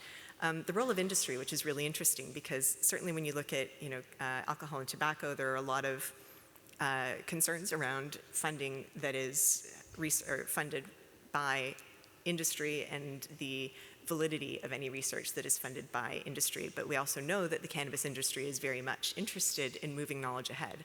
So, and we have a lot of cannabis researchers who are very much interested in getting funding. So are there some ways that we can kind of bridge that gap? What are some of the restrictions that we need to make? And at the end of the day, how do we just make sure that we're not compromising the quality of the research that we're putting out? Although we have legalization, in order to for an organization to distribute a product, so that would be for any sort of institutional research setting, you do need a research license. And we know that there's a significant delay in the processing of research licenses because, as you can imagine, there are a lot of people who are trying to get them right now and only so many people at Health Canada to process all of the licenses. So that's just a bit of a gap in terms of time delay right now. Disaggregation of data. If we want to look at equity, we need to make sure that we're collecting data in a way that allows us to look at equity. Are we asking the question about gender? Are we asking the questions about culture and ethnicity? Are we oversampling certain populations where we're most concerned about looking for differential impact? So we need to make sure that we're doing that from the outset because we can't go back, right? So those need to be questions that we're asking ourselves front and center. And as we're having discussions with the funding agencies as well to actually embed those into calls for funding to make sure that they're happening. And finally, just coordination of effort is a huge challenge because there's a lot of interest in cannabis right now. So there's a lot of cooks in the kitchen, which on one hand is great, but on the other hand, we want to make sure we're not competing for limited resources and not duplicating effort. Which leads me to some of the next steps and some of the work that we're doing at my organization, CCSA. So kind of with that, wow, all the cooks in the kitchen, can we get them talking? So we're trying to basically develop a bit of a network to get the diverse stakeholders in this field talking a little bit. And we're still very early days in terms of working through what that's going to look like, but I just kind of wanted to flag that it's something that we are working on. And certainly this is something where we see making connections across Canada, and it would be great to also reach out to folks in the States who are working on cannabis research and ideally other networks, bringing people together. So the idea is not that we're creating the be-all and end-all of cannabis networks, but can we at least have some sort of kind of central point where we're connecting to the various networks so that we can essentially connect the dots, for lack of a better description. So we're in the stakeholder consultation process on that. We're working on a database of research. So this is something that's kind of early days. We're hoping to launch by end of summer, but basically looking at just a searchable online database of the cannabis research that's being done in Canada. So if I want to know, if I'm a researcher and I'm looking at doing a project on the impacts of edibles on young women, so I can, tag some of those keywords in the database, do a search and find out, is anybody else already looking at this in Canada? Or if I'm a policymaker or even somebody in the media who's looking for an expert to speak on a certain topic, then they can go through and find out who are the PIs who are working on these projects. And also hopefully, so be able to leverage this for greater communication, collaboration, data sharing, et cetera. And this will be available to anybody. So, if you're a researcher in another country and you're thinking, hey, it would be great if we could extend this study to an international site. Is there anybody in Canada doing work on this area? So stay tuned for this. It will also be available on the CCSA website. And I'm going to wrap up there, so I have lots of time for a question. This is our shameless self-promotion for the conference that we'll be hosting in November 2019 in Ottawa. We will have a late-breaking call for abstracts actually opening shortly, if it's not already, so that's something, if you're interested, check it out. And I welcome your questions and comments, and I'll just leave my contact information up while we're doing questions and comments. And please feel free to follow up with me electronically or during the day. Thank you.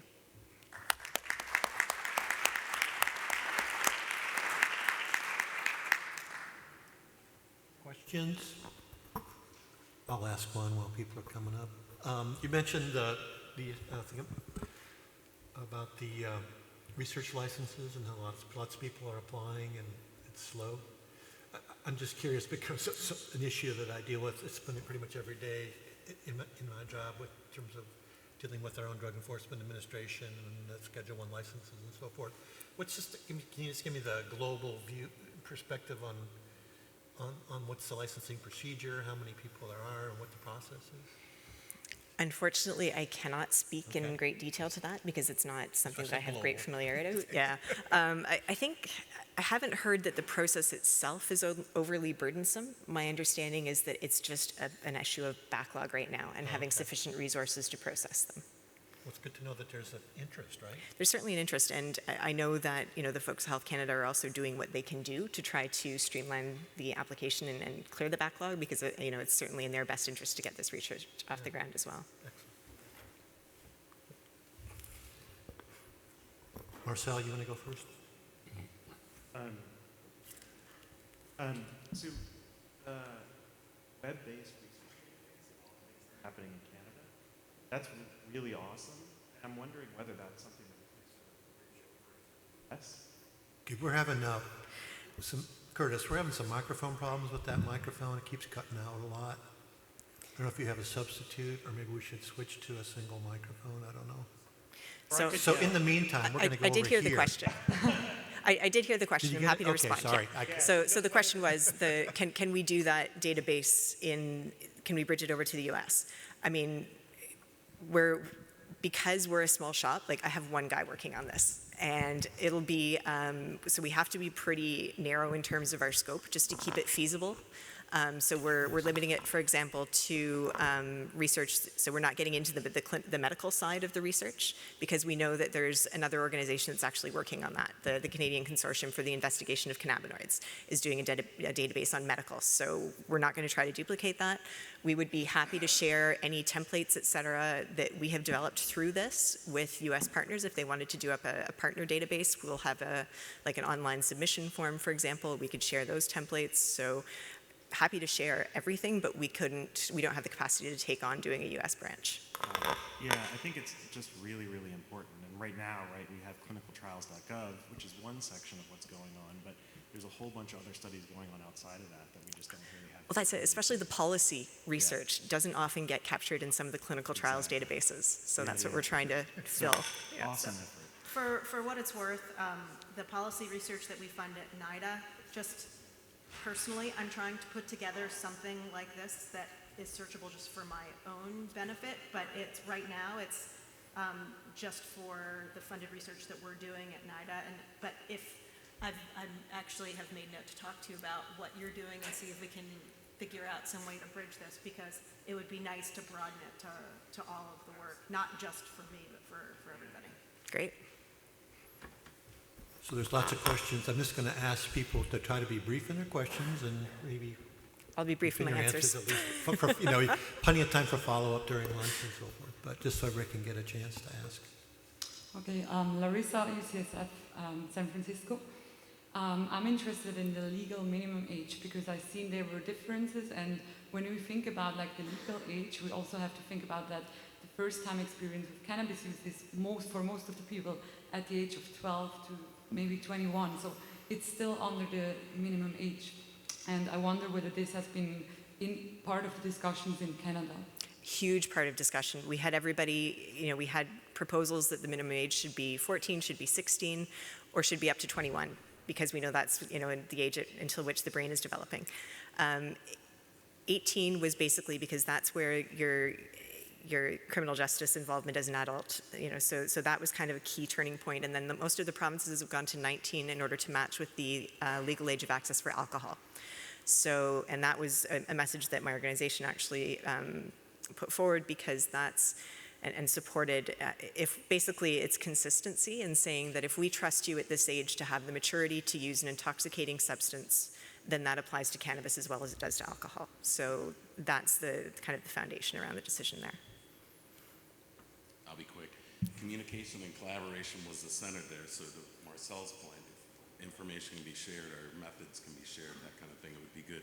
The question was really about harm reduction, encouragement with access, and how vaping and the present vape products, which are still, with a big question mark as to their ability to be used used for distribution of strange substances conveniently. There's lots of Yep.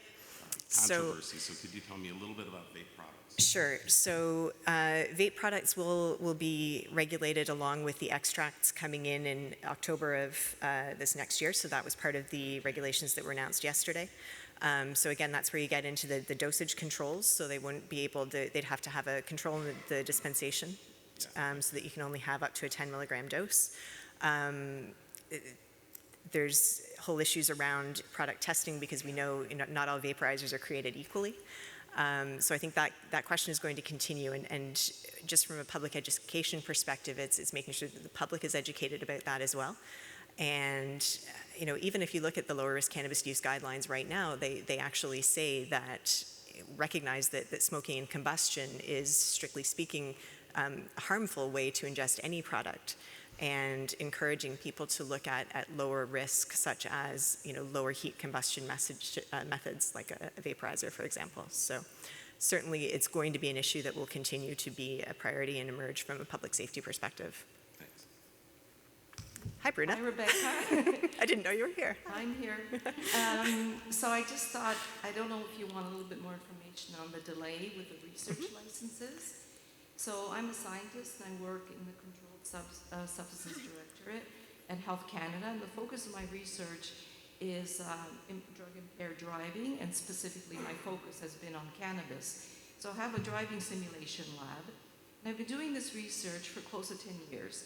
So when cannabis was delisted from our Controlled Drugs and Substances Act, which is the equivalent of your CDA, then all the people that actually grew cannabis as licensed producers, they no longer required an exemption under the Controlled Drugs and Substances Act, but they needed to apply for one of, I think it's 7 or 8 types of research licenses.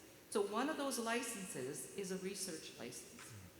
And what I have to tell you is that my research has been very, very badly impacted by this whole migration process. Actually, I would say close to a year. And that is just not my experience. That is the experience of researchers throughout Canada. So just provided a bit of clarification. Thank you. Yeah, no, I'm one of the research projects that we're launching with Doug, who just kind of realizing that we're going to have to write in a year delay into the project and figuring out how to do that. Yeah. Great. Thank you. Hi. I have 2 questions. One is about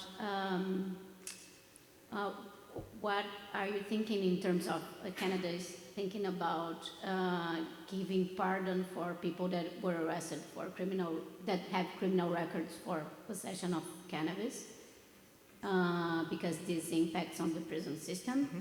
And the other question is, I'm concerned about the price of cannabis being too onerous for marginalized groups, which can lead to increasing inequalities and I want to know. Yep. Big question, so I'll try to be quick. So the pardons, one thing that I would state, and that's kind of an interesting, the number of people who are incarcerated in Canada for possession of cannabis is virtually none. But that doesn't negate the impact, the lifelong impact of having a criminal record. So it's really more about the clearance of the record and all of the impacts that has from an employment, education, et cetera, perspective, housing, social services, not so much incarceration. So this isn't going to empty Canada's jails. But so I think it's important that we go forward and look at how we can provide a parity for those who have been impacted, who would no longer be impacted. There's certainly models in terms of how we've dealt with previous legislation on homosexuality, for example. So there's precedent. I think it's important that it moves through, but in a very solid legal way, because it's just from a technical perspective, it can go very wrong, which can then be challenged in the courts, and it's just going to lead us down a rabbit hole. So the challenge that they have right now is that the writ is about to drop on an election in Canada. And I'm not sure that pardons legislation is going to pass before that happens. So we might be looking at a significant delay, and the shape that legislation will take under the next government is going to be strongly influenced by what that government looks like. And that's a very big question right now in Canada. So Quickly. Oh, and equity. Agreed, that's something that's being looked at, but it's also important to note right now, when you're looking at the cannabis prices in Canada right now, they are high. But we have a very limited supply right now. We have some severe supply challenges. So those prices are as high right now probably as they are ever going to be. They are only going to come down as the market stabilizes. So I wouldn't judge price concerns right now based on what the price points are right now. I want to see those markets level off and then start watching more closely. But I agree, the equity issue, that's one of the key areas to watch. George? One issue that I haven't heard any discussion about, and you probably haven't thought of addressing it, is how medical licensing boards are going to deal with a nurse or a doctor who comes up on a random urine screen, sometimes for cause, with marijuana in their urine. And I live in Pennsylvania, and the person would be placed in a monitoring program. If they thought they appeared to be addicted to it, then it would be, monitored for 3 or 5 years. So that's something that we're actually very much cognizant of and have looked at in terms of policies in the workplace for various safety-sensitive positions. So not just medical professionals, but pilots, enforcement agents, et cetera. Basically, if you have a comprehensive substance use policy in the workplace, that policy should address all intoxicants. So it should address, it's cannabis, alcohol, everything. So it's not looking at cannabis as an illegal product that would completely prohibit. It's, are you using cannabis in a way that is harmful to you or potentially compromising your ability to do your job safely? And making sure that there are appropriate supports available if that is the case. Okay. Hello, Petra Jacobs from NIDA. Thanks for the updates from Canada. I do think that this may be important for other countries to know what's going on and learn from your experience. And I'm wondering if you see any changes in illegal cannabis market already, and what are the changes? I just heard in Uruguay what happened with different kinds of cannabinoids getting on the market. So I'm wondering if you already see those changes in Canada as well. So again, I think it's really too soon because there's really not consistent accessibility of legal product yet. We are seeing about, I would say about a 15% increase in terms of accessing the legal market overall, which given the challenges we've had to date actually isn't that bad, only 6 months in. So, but yeah, I think it's something we're gonna have to continue to watch, and we know that that's one of the reasons why we haven't prohibited certain types of products like dabs, shatters, et cetera. You can actually have those provided they meet the THC caps that have been set, because there's the recognition that if we ban it, it's just going to open the door to the illegal market. So, but I can talk about that one all day. Okay. So. Okay, thank you very much. I think we're going to have to stop.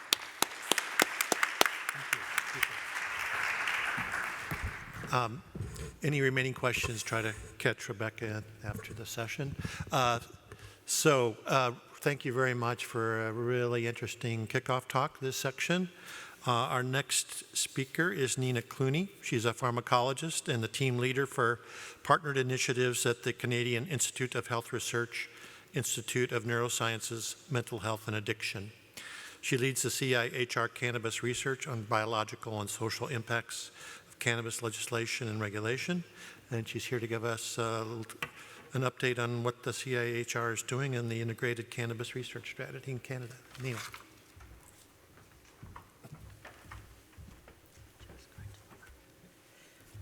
Thank you for the introduction, and thank you to the organisers for inviting me here to talk about our integrated cannabis research strategy.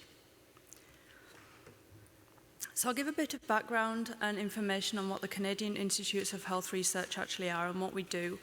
We are the federal funding agency for health research in Canada, and we seek to transform health research in Canada through mainly funding research under two different types. So we have investigator-initiated research, which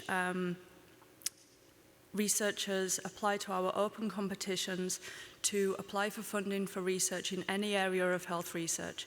And that is the majority of our financial investments. The other types of research that we fund are targeted priority areas. So where an area of emergent need is identified, a funding opportunity, a competition is designed and developed to address that need. So in these kind of ways, we build research capacity in underdeveloped areas. We also fund and support training for the next generation of health researchers. And a large part of what CIHR does and its mandate is focusing on translating the knowledge from the research setting to real-world applications. And we don't just provide funding, we also actually provide the Government of Canada with advice and evidence to support their evidence-based decision-making. So this hierarchy chart shows the Government of Canada's science and technology portfolio, and I just wanted to show and highlight where CIHR actually sits within that. So CIHR is in the blue box on the left, and the other two federal funding agencies of Canada, the Natural Sciences and Engineering Research Council and the Social Sciences and Humanities Research Council, are on the right. The other two councils sit under the Ministry of Science, and we sit under the Ministry of Health. We also have very close collaboration with those two funding agencies and collaborate on funding opportunities with them regularly. We also at CIHR interact and collaborate with many of the other agencies and departments within the federal government's science and technology portfolio.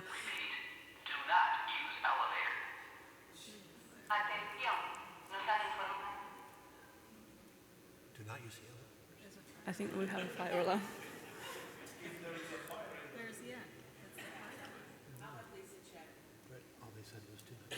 And I will continue in the meantime. We collaborate with many of the other agencies and departments within the science and technology portfolio that can be seen in the grey boxes.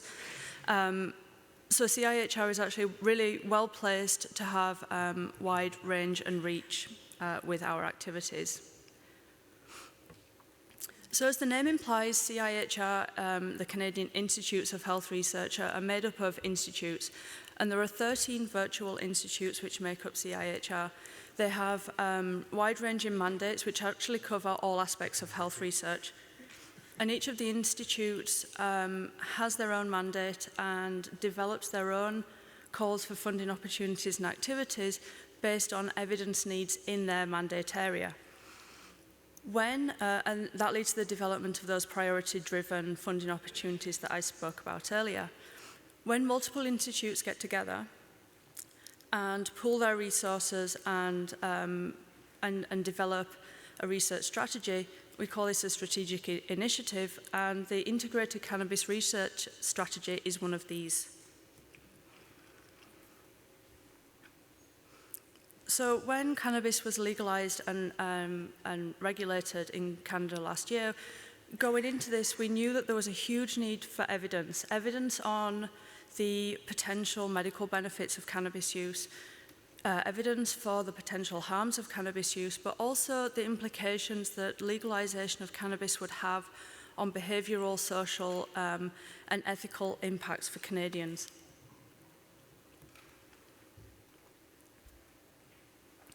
Prior to legalization, there was a task force that was formed for legalization and regulation, and this, not surprisingly, highlighted huge evidence gaps across all components of the legalization framework, not just in health research. And health professionals, prior to legalization and even to this day, are still calling for a huge amount of evidence to help for their recommendations for their patients. Patients are going to their GPs and primary care physicians, asking if cannabis can be used for a certain symptom or ailment or disease, and the doctors really don't have any evidence on which to base their recommendations. Provincial territorial governments have been developing and implementing policy and practices, and this really is based on incomplete and inconclusive evidence. And of course, the largest stakeholder for the Canadian government is the Canadian people, and the public has many concerns, especially relating to the health effects of cannabis use among youth. So knowing that there is this huge amount of evidence that is needed, CIHR's Institute of Neurosciences, Mental Health and Addiction developed the Innovative and Collaborative Integrated Cannabis Research Strategy, or ICRS, to support the advancement of scientific knowledge, but also more importantly, or as importantly, to translate that scientific knowledge on cannabis in Canada. So the ICRS, excuse me, the ICRS actually builds on a very solid foundation of cannabis research in Canada. There is a solid foundation of interdepartmental engagement, and CIHR has previously invested $24 million in cannabis research in the 5 years prior to legalization. Now because this was prior to our ICRS being developed, this money was invested through our investigator-initiated open competitions, and over a third of that money was actually invested in the final year before legalization. That's not surprising that people would be interested in getting into cannabis research prior to legalization, but because this is an open competition, it actually shows that the quality of applications was extremely strong in that final year because so much of that money was being invested then. So the objectives of the ICRS are to provide evidence to meet the federal, provincial and territorial and other knowledge user needs, to ensure data and information sharing. I think it's very important that when data and information is generated and evidence is generated, that it's not just kept localized, it needs to be disseminated so that comparisons can be made and duplicity is avoided. And we of course want to facilitate by sharing this data and information, collaboration across national stakeholders. And there's a list of our guiding principles there. They're not in any hierarchy or priority, but we do have a large focus on mobilizing that knowledge once it has been generated.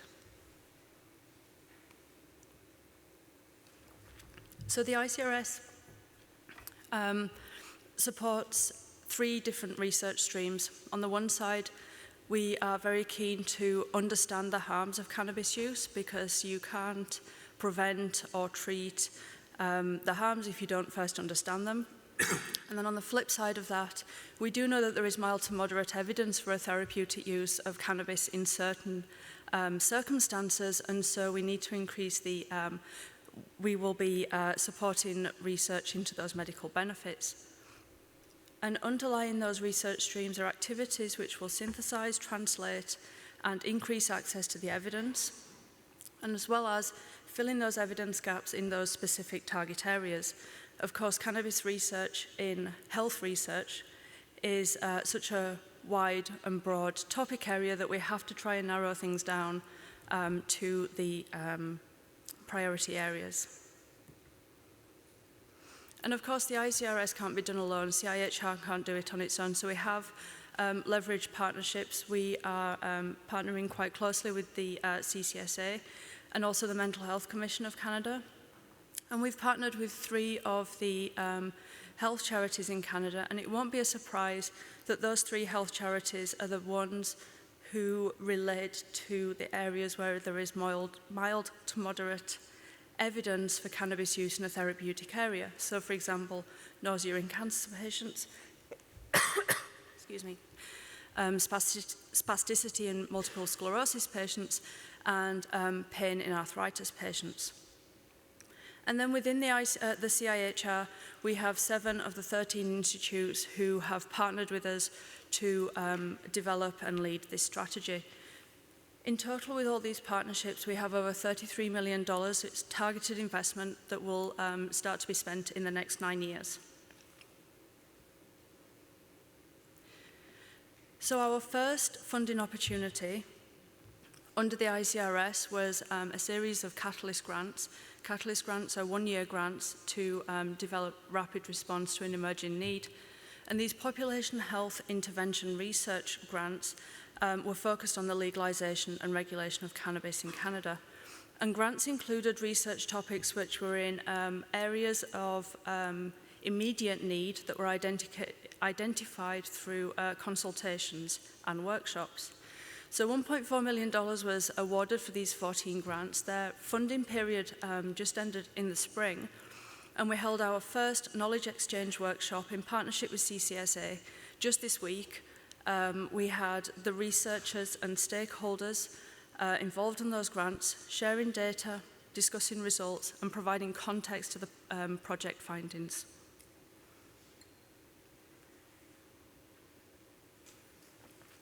A second set of Catalyst grants has just begun their funding, and these were a rapid response to build cannabis research capacity and to fill further identified urgent evidence needs in different priority areas. So the funded grants included research topics on the left, very similar to those that were funded in the first round of Catalyst grants, and those on the right were the new emerging areas of need, so cannabis and pain, polysubstance use, the effects of cannabis use on mental health, and potential therapeutic effects of cannabis use. And so $3.1 million was awarded for 26 grants, and we did that in partnership with CCSA and the Mental Health Commission of Canada. We began to hear from stakeholders such as Veterans Affairs Canada, the police chiefs associations, the paramedic associations, of other areas of dire need of evidence. And so we launched a priority announcement to support 3 one-year grants in research on edible products, driving safety, and therapeutic uses of cannabis in military personnel and veterans. Those applications are being reviewed and the funding will start in October. So that finalizes the rapid response one-year short-term funding opportunities that we have launched. And just in the last few months, we've launched our 2 multi-year funding opportunities. The first of which is Team Grants Cannabis Research in Priority Areas. And these grants will fund 5 years of research to explore the potential therapeutic benefits and understand the harms associated with cannabis use in a wide-ranging reach of research areas. That funding will start next January and will run for 5 years. And this is $16.5 million of investment to fund 11 grants in partnership with multiple of the CIHR institutes, as well as those health charities and the Mental Health Commission of Canada. And our most recently launched multi-year funding opportunity is our Partnerships of Cannabis Policy Evaluation. So PART1 was launched just in June, and these grants are going to fund the robust coordinated evaluation of existing cannabis-related policies in Canada, with the idea being that the researchers would be embedded with the provincial, territorial, or Indigenous community and evaluate the policies that they have in place in certain areas so that the policies can be adapted to maximise benefits and minimise harms for Canadians. And so a large part of the Partnerships for Policy Evaluation grants is going to be the mobilisation of knowledge between the 11 teams to ensure that data can be compared and findings can be and duplicity can be avoided. So there's going to be, in association with CCSA, who are the main funders of this funding opportunity, there's going to be a knowledge mobilisation hub created, which all the teams will be encouraged to interact with to generate the dissemination of the knowledge, not just between the teams, but to the broader community and stakeholders. Then there's going to be a second part to this funding opportunity. Once the teams are up and running and the knowledge mobilisation hub is being created, a second funding opportunity will be launched for a data coordinating office. And this will be between the teams to ensure that the data interoperability, harmonisation and sharing occurs. Again, so that there's not duplicity of work and that power can be made from the 11 teams. It's not just 11 separate teams. We could see it as a large network. And our thinking is that this policy evaluation programme as a whole could potentially serve as a model to compare policies across countries, different US states, between countries, and this could be a source of collaboration internationally. So the ICRS isn't just concerned with funding research, although that is the main prerogative. We are also holding activities, and we organised a consensus measures workshop last November, which brought government, researchers and key experts from across the world together to try to reach consensus on definitions of key measures for a common language to guide future cannabis research and surveillance.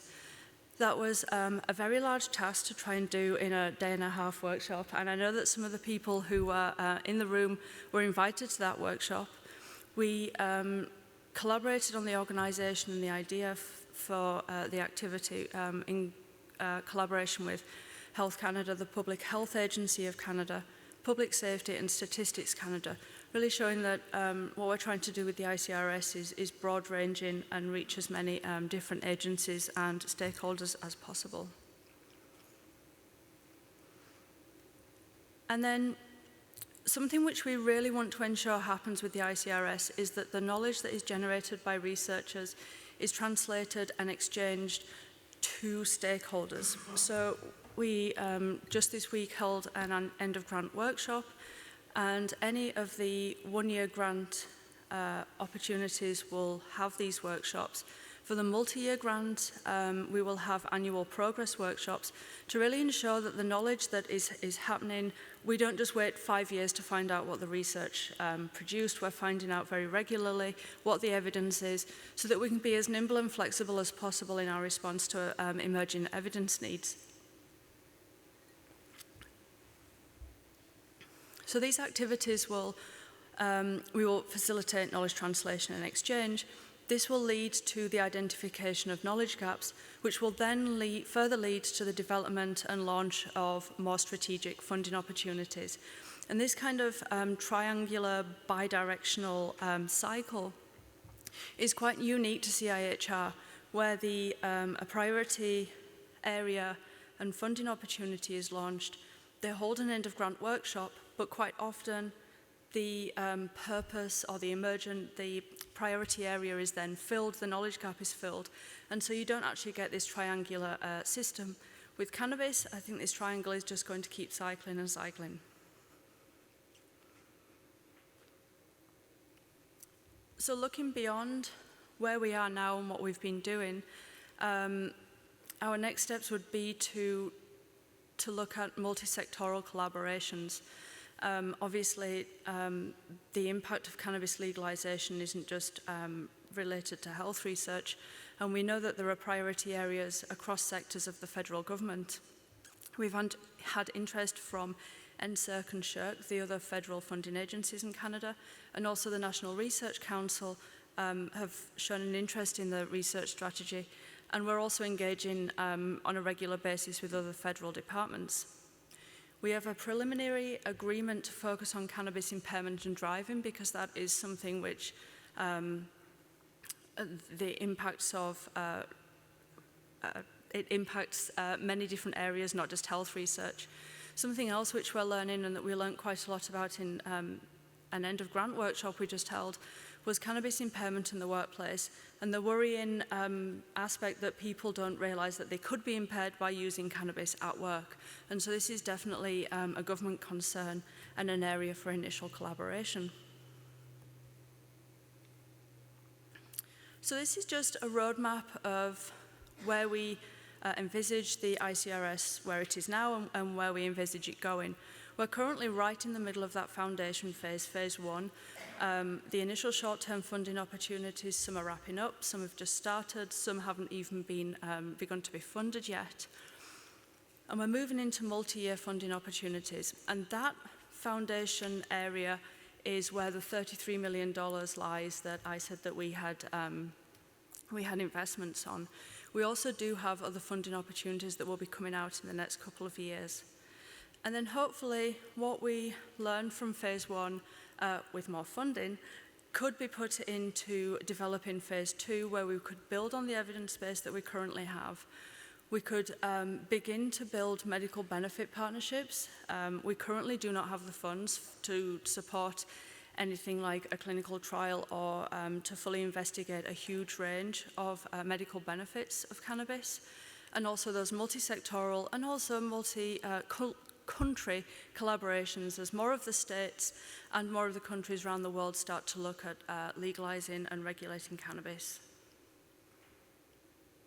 And I'm happy to take any questions. Thank you.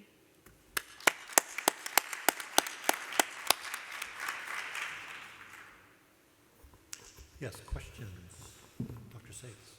Yeah, thank you very much. I'm particularly interested in the Institute's interest in medical benefit.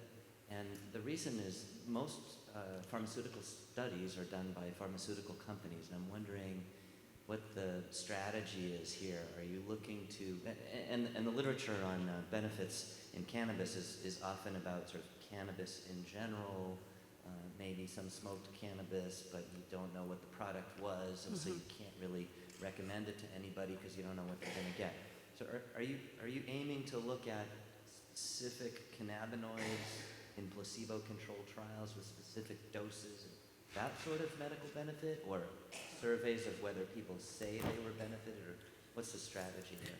So are you talking in relation to the team grants that we have just launched, or down the line? I don't know. I saw a few times you mentioned medical benefit, but I don't know. So for the multi-year funding opportunities that we have launched now, where we're actually encouraging, mandating the research areas being medical benefit or harms of cannabis use. Now that it's legal, it's a lot easier to actually research that, and what the researchers want to do is up to them, and whatever they want to put in their application. So I have seen some of the applications, and some are basic science, looking at specific cannabinoids in animal models, and then also teaming that with more clinical research of people who will be smoking a specified dose, at specified times. But it's all researcher-led, yeah. Okay. Jim. Okay. Thank you very much. This is a very clear presentation, and it reminded me of the beginnings of something that could happen at the Canadian and U.S. border that resembles the U.S.-Mexico border initiative at NIDA, where there's a deliberate look along the border at issues that have to do with NIDA priorities. One of those priorities, of course, is the possibility that setting the age at 21 or 18 or 14 or whatever age the minimum legal age would be, is that there will be seepage downward toward earlier adolescence and maybe even to children. And there are two epidemiological parameters that are really important, and one of them is the age at first use, of course, and most people are measuring that. The month and the year of first use is also fairly crucial and can be remembered and reported quite reliably and accurately for as many as 24 months after the first use, because it's kind of a novel event that is almost like, as you can think of, the first time you ever drank a full drink of alcohol. But another event that's a little more difficult to measure but possible to measure, and we've done it in the U.S. and Mexico and in OAS region of Latin America generally, and that's the age at first chance to try. This is a little harder to get at the month and year, but it can be done. But the United States, unfortunately, stopped asking questions about the age of the first month to try, roughly 1994. And so we don't have comparable data, but something along the border that might be very informative for the National Health, the CIHR, and for the Cannabis Policy Initiative is to start measuring along the border the age at first chance to try, not only for those who are of legal age, but also for the younger ones, and then the transition probabilities and time to the first use, because that will become a crucial parameter that we should be trying to influence as we refine cannabis policies. Yeah, that's a really good point, thank you. Brian. Be careful how I say this. We find it difficult to get funding that really supports international collaborations. We had a couple of applications in. I'm sorry, the microphone's cutting out. I can't. Sorry. I'll speak loudly. Yeah.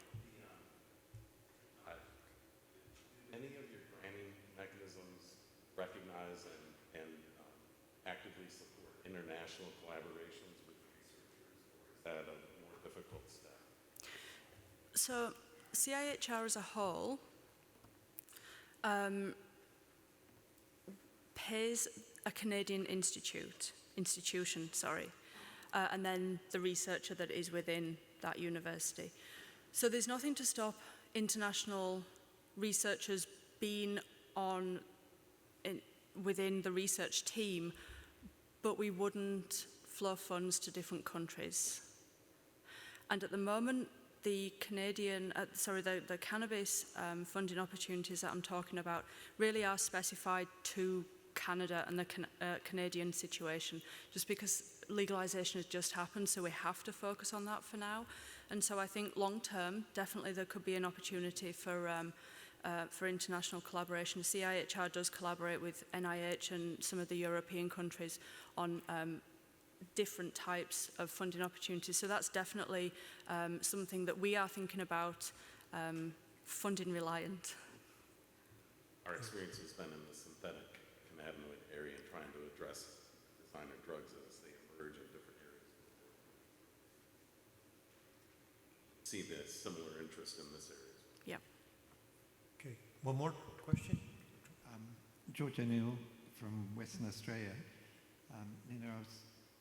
We've got a number of areas where cannabis is grown with enthusiasm, and the local workers would claim to have very high THC content, and we're getting a big crop of young people turning up in their mid-20s who usually started their cannabis at 10 or 11 or 12, and so these people are presenting with a syndrome that if they stop their cannabis on the first day they're vomiting, and the second day they're anxious, and on the third day they've got severe paranoia, and by the fourth day they're being admitted to the psych ward with psychosis.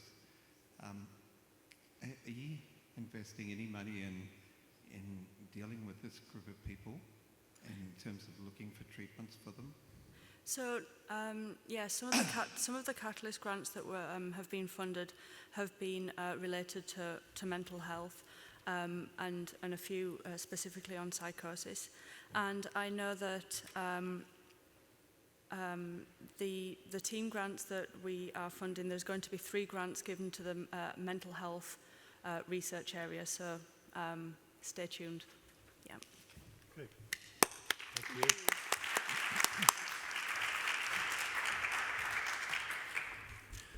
Thank you, Nina.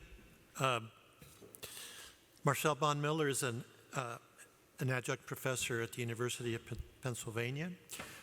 He's conducted research examining the interrelations between cannabis use, cannabis disorders, and post-traumatic stress disorder.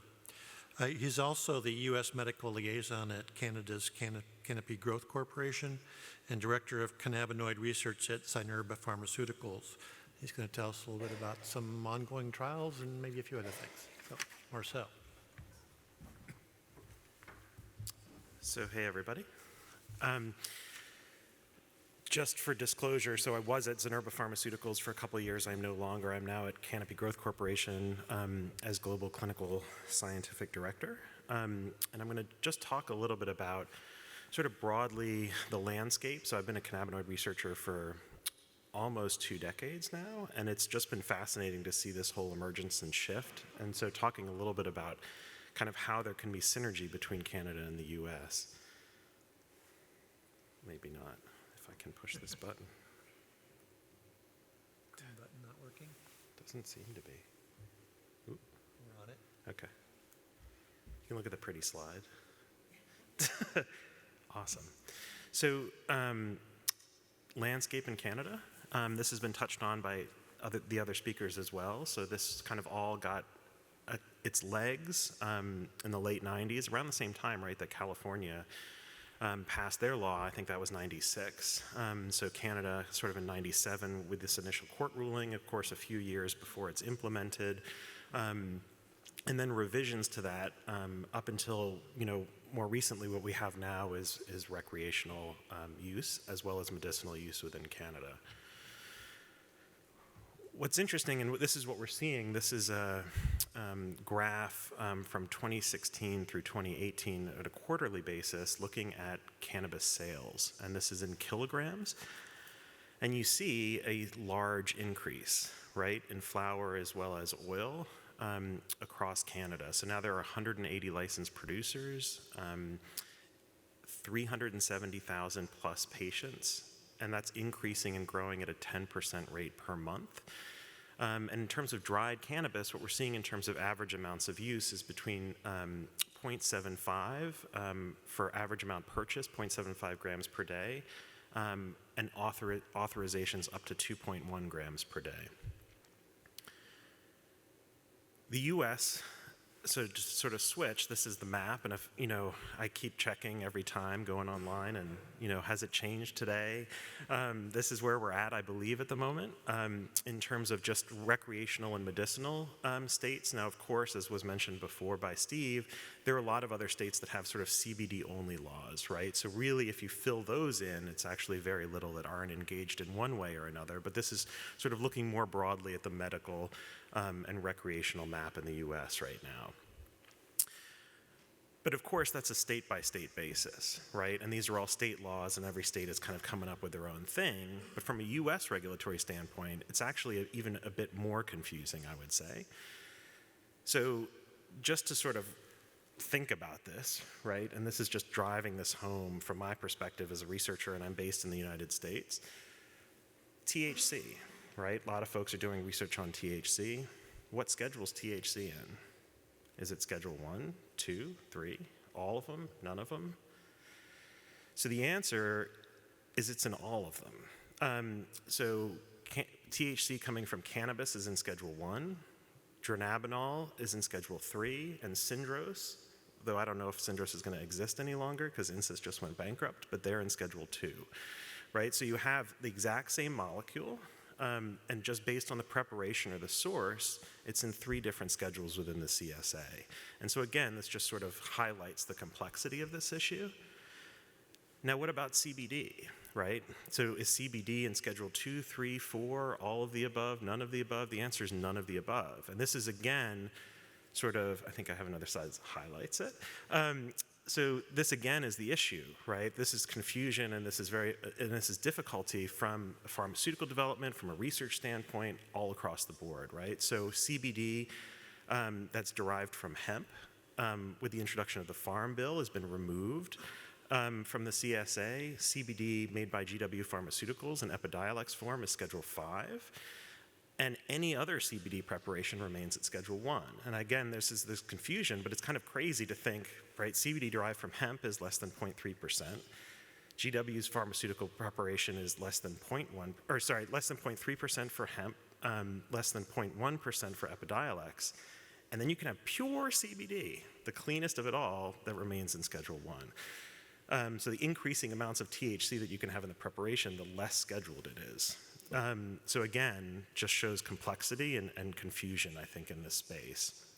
And like I said, the Farm Bill has just added to this, right? And so now you're seeing movement, not only from a sales perspective, from also a research perspective, now that you've essentially pulled hemp-derived CBD out of the CSA. And the implications for that from a research perspective, of course, from a sales perspective, are pretty widespread. And right now, as you hear with the FDA meeting that was a couple weeks ago, people are still scratching their heads and trying to figure out how to deal with this.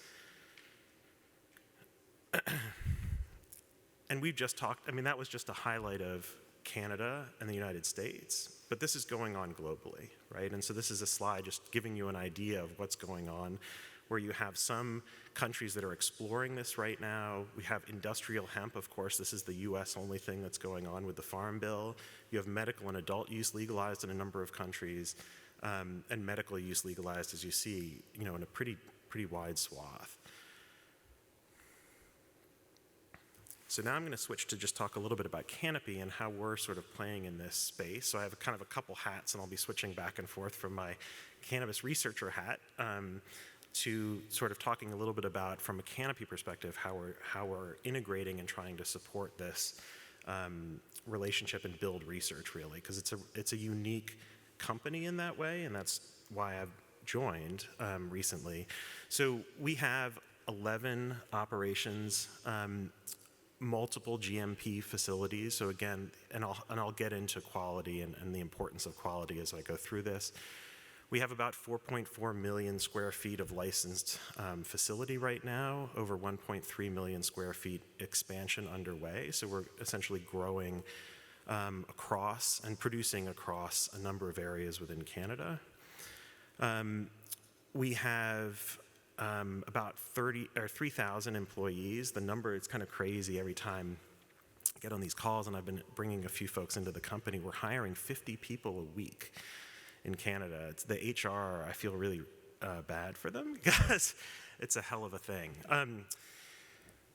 We have operations in over 12 countries on 5 continents. And we are also working on, and I'll get into some of these acquisitions and how this plays into this, but we're really looking at partnering and acquiring with a number of places that are really known for quality within this space, including last year's acquisition of Storz & Bickel, so the producer of the Volcano and the Mighty, essentially the premier vape device, I would say, on the market, medical grade. And just to give you an idea of our global footprint and how that sort of maps onto that map before, we have operations all over the world right now and continuing to expand, including building up operations within the United States and, of course, our core operations within Canada. So now I'm going to talk about the fun stuff. So Spectrum Therapeutics. So Spectrum Therapeutics is a division of Canopy Growth Corporation, and Spectrum Therapeutics I think about it as sort of two sides to this. On one side of Spectrum Therapeutics is sales of medical cannabis, and that happens, globally. Of course, it's centralized within Canada as sort of the hub of this, but it has, we have operations from a sales perspective in a number of different continents. Again, all well-regulated supply, consistent clinical grade API, and we have education programs that support, medical education within this space. The flip side of this, and this is what I'll focus on really for the rest of this, leading into the U.S. integration and what we're doing there, is Spectrum Applied Research, or Spectrum Therapeutics Applied Research, or STAR. Mark Ware came up with that at a meeting. We were bouncing ideas off. And STAR is really sort of the R&D side, right? So we have the medical sales side on one, and then the R&D side on the other. And that R&D side is what I'm going to talk about. And really, this is clinical trials. This is really doing the research that's needed. And the fun part, again, not to plug this, and that's not really the point, but working with having folks together that are similar-minded, that have been doing this research for a long time. From a research perspective, we know what's needed, and we know it's high-quality research that's needed, and we know it's high-quality product that's needed to do that research. And so it's kind of fun to have folks that are coming in that have done this for a long time that are just like, whoa, this is an opportunity to actually drive this space forward. So when I talk, Spectrum, and this is the kind of core of Spectrum Therapeutics, is the product itself. And it's called Spectrum because it's a spectrum of colors. And those have to do with how much THC or CBD balance there is in a given product. And these things are across the board, from flower, oil, and soft gels. When you talk about red, you're talking about a high THC. When you talk about blue, you're talking about a balance. And when you're talking about yellow, you're talking about a high CBD product. And so yellow is about 30 to 1 or so CBD to THC. And this is sort of and we have export of Spectrum product to 10 countries right now, including Germany and Poland.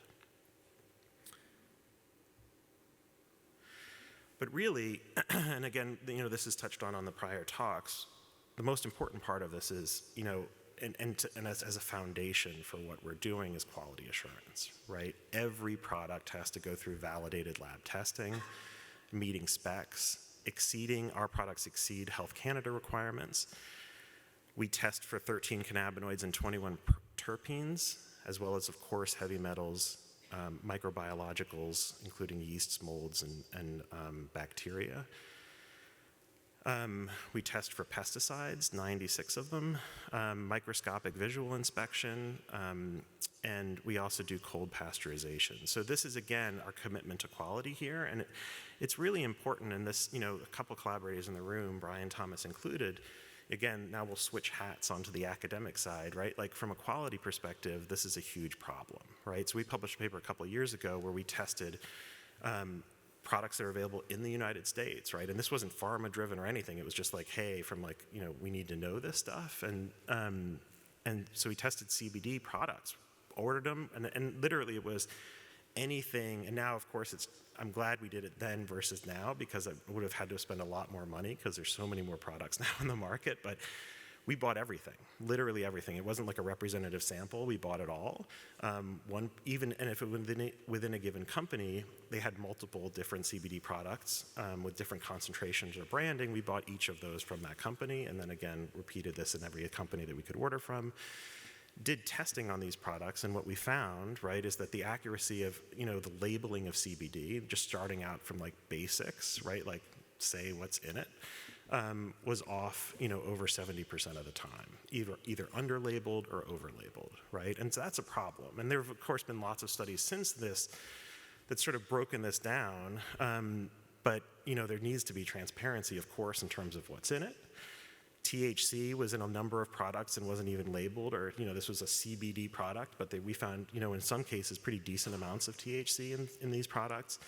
That's a problem, right? And since then, there have been numbers of studies and more, and there was some interesting data that was actually presented at the FDA, some stuff that's going on in Mississippi and other places, where they're sort of replicating and extending this work to look at finding essentially lots of contaminants and all sorts of other things that are in these products, heavy metals, et cetera. And so again, quality assurance and quality control is critical, and we really can't be messing around given the wide breadth of use. Again, importance of safety, we have a pharmacovigilance program. So there's a global pharmacovigilance program, and we do this, right, so that we can capture adverse events, any serious adverse events with our products worldwide. And this was implemented within the past year. We're actually presenting some of this data at ICRS. But again, we need to be doing this. And like Canopy, this is great, and this was an initiative driven by Mark Ware when he joined. We need to be doing this across the board, right? Any company that's in this space needs to have a pharmacovigilance program. This was, you know, repeated again and again within the FDA meetings, and we're committed again to that piece of it. From an R&D perspective, and I'll try to be, I should look at the time. All right, I don't want to hold up your lunch. From an R&D perspective, you know, really we have a global mandate to do pretty vigorous research. And in my role, I sort of drive this globally. And it's pretty exciting, honestly. It's like the sandbox, right? It's like what we've, like for years as a cannabinoid researcher, you're like begging, you know, and trying to get money to do this thing or that thing. And then finally you're like handed this and you're like, go. And so it's really cool to sit here and build very rigorous research in a number of different areas. And the reason we're doing this, and this is just a quick aside, is just the range of conditions that people are using for. This is a study I did a number of years ago. This was in San Francisco. And I'll just highlight the conditions, right? And this was one of the early ones. I think there was one or two before this, and this has been repeated and you know, over and over again, but like this is what we're talking about in terms of use from a medicinal standpoint, right? Anxiety and chronic pain flip-flop between number 1 and number 2, but these are the top 10 conditions, and you see this doesn't add up to 100, right? It adds up to several hundred because people are using for multiple different reasons. And this is, again, why we need the research, because the research is really lagging.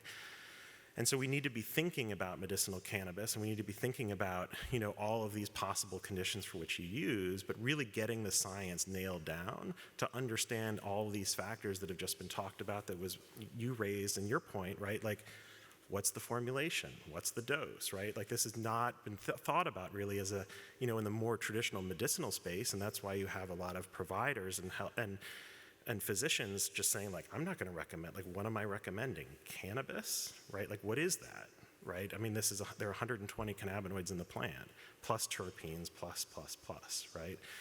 And this is the problem, is that, like, you know, as states are legalizing, and these are just a number of conditions that are legalized in a state level within the United States, what we know about is stuff that's really been driven by pharmaceutical research, right? We know that, you know, dronabinol and that story about nausea and vomiting. We know some of the work that was going on at CMCR in San Diego, driven by the California influx of money and interest in looking at THC and pain, Mark Wallace's stuff and others. We know from GW, right, that CBD, THC, and spasticity associated with MS from their trials on Sativex. And we know, of course, Epidiolex more recently with Dravet and Lennox-Gastaut. And that's been a huge influx, right? But what we don't know about is all the rest of it. That, and Ryan Vandry, was texted me like yesterday. He was looking on CNN's website and it popped up on his screen as an ad on their thing that said, use CBD to reduce your anxiety on CNN's website, right? And it's just like, what's going on? And reality is when you look at the data, right, there's actually, CRIPA did a couple studies, there's some other things going on, but there's not a whole lot speaking to, CBD's impact on anxiety in a clinical sphere at least. PTSD, depression, psychosis, we have some hints that CBD may be helpful for these conditions. And then it just keeps going down the list, right? Autism, this is of real interest. I think one of the new areas that's blossoming right now to follow what's been done in epilepsy. Really interesting work going on in autism. Fibromyalgia, there's a story there with THC. Tourette's, there's a story potentially there with THC. Kirsten Müller-Wahl in Germany has done some really neat work in this area. But again, we don't know much, right? So what we're doing is investing a large amount of money to try to figure this out. And not only from our internal driving this, but also supporting researchers with product, et cetera, across Canada right now to really do the research that's needed. So we not only have our own driven program, but we have an investigator-initiated research program that we support, as well as an animal health area, right? There's stuff out on the market. This is a whole other thing that's just fascinating to me. I'm not an animal health guy, but I find it fascinating. And so in terms of our R&D program, this is where we're heading, right? We've done a few studies that have gone on prior to the joining of Mark Ware, as well as myself joining the company and the buildup of our programs. But what we're moving to is a very large investment in really high quality research so that we have a better sense of what's going on. And think about these sort of as proof of concept, if you will. Let's look at a whole bunch of indications for which people are using. We have the data on what people are using for. And let's build this up and let's support it from a clinical, the traditional clinical development standpoint, a natural health product, investigator-initiated research, non-clinical or preclinical work, as well as real-world evidence. That's the yellow there of tracking people that are out there and building upon, supplementing our pharmacovigilance program. And so, oh, it looks better there. Okay, good. Clinical trial snapshot. So again, this is just it gives you an idea of how we're really trying to utilize and support all our different regions and looking at all sorts of different conditions for which people are using. And again, high quality research so that we can better understand what's going on. And really supporting regionally, right? We have our interests in Canada, within the United States, but then of course, in South Africa, they're interested, for example, in HIV, right? So let's support that HIV work, right? And these sorts of things. There's a lot of strategy, I think, in terms of identifying what's going on or picking conditions in certain areas. And so this is sort of upcoming milestones. I'm not going to focus too much on this, but we're cranking is the short answer of that. And so what do we do and how can we help the U.S. in this? First, study conditions of great interest to the U.S. And I'm fortunate to not only be kind of looking at this from a global landscape for Canopy, but also within the United States, being based in the United States and having our clinical development team actually mostly based in the U.S., thinking about what's going on in the U.S., what do we need to be focusing on, where are the gaps, and we're trying to fill those from just a public health need. So opioids, for example, right? Is that something we need to be focusing on and can we help? Two, investigator-initiated research, right? There are lots of people that are doing really cool stuff that I couldn't even imagine, right? I hear about going to talks and everything every day that's just awesome stuff. Can we support, what can we do, right? Give away product, fine. We are driven to understanding what's going on, even if there isn't an IP play, right? A lot of companies are like, oh, IP. We need to drive the science forward, right? And we're committed to that, and that's really our approach here. And then third, we have a social responsibility here. And so supporting, patients and supporting organizations, I put Realm of Caring up here because we just recently donated to them, but patients and, organizations that are supporting patients, right? Because patients don't know what's going on. They're not, their doctors that they're talking to don't have a good sense of what to recommend or whatever. And so there are organizations that help support using research to help inform patients, this is where the data is, developing continuing education programs, et cetera. Almost done. And then finally, we're growing and we're expanding in terms of how we're thinking about this. So Canopy historically has been botanical drug, but we actually just recently acquired C3. So if you think like THC Pharma, if you guys are aware with that, or others, this is a German-based company that does synthetics. So they make dronabinol, they make synthetic CBD, and other synthetic.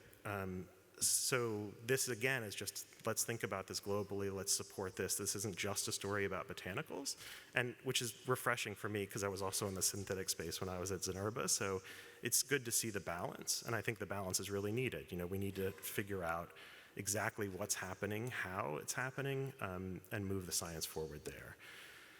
And then in the United States, right, we're now starting to think about, with the Farm Bill, expansion in the United States and from a grow operation standpoint, and from an R&D standpoint. How can we, right, develop and produce hemp-derived CBD for research as well as for the consumer market? So I'll leave it there, open it up for questions. Thank you guys so much for your time. Sorry to dig in a little bit to lunch.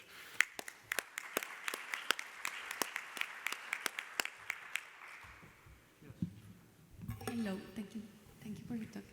I saw that you have some research projects and clinical trials going on in the Latin American region. And I don't know if this applies to other countries, but are you partnering with academic institutions or institutions that actually have been recognized that have a scientific rigor? Oh, absolutely, yeah. And again, this is just the group of folks behind this. We're 100% into the rigor. 100% into pushing the most rigorous science forward. So, and I brought in a team of folks that have been doing this work, NIDA-funded folks, et cetera, that have been doing grant-based research for a long time with Schedule I, licenses and everything, to sit down and say, like, let's design the best study and let's get it done with the best partners that know how to do this work. Hi, Marcel. Hey. Thank you. Yeah. It's sort of a follow-up to my previous question. Sure. Are the products that you're encouraging studying aiming to get indications, FDA approval? Are they on that track? Is this a pharmaceutical company doing pharmaceutical studies, or is this about sort of like the long history of studies of herbal products? Sure. Where we do studies, we find out, oh yeah, this black cohosh may or may not work, and you can go buy it at your local store? Or is it really both, and could there really be some clarity on that? And I'm Absolutely. guessing the answer is both. Yeah, the answer is definitely both. So the way we've approached it right now from an R&D perspective is we're studying products that are available on our Spectrum, from our Spectrum brand, and there's no IP there, right? I mean, you can't, this is the reason why, Epidiolex went for, GW went for Dravet and Lennox-Gastaut, because they were orphans, so they could protect them, because from a plant standpoint, there's no IP protection. So we're doing, just at the start of this, just looking at a number of different conditions, the information from which we can then use to determine whether we want to move into a more traditional drug development path. But right now we're just focusing on existing products and not really concerned on the IP space. Petra Jacob. So I looked at your research portfolio, and I'm wondering if you are also looking, or if you are planning to fund some projects, research projects that are looking at marijuana use disorder or other effects caused by marijuana use.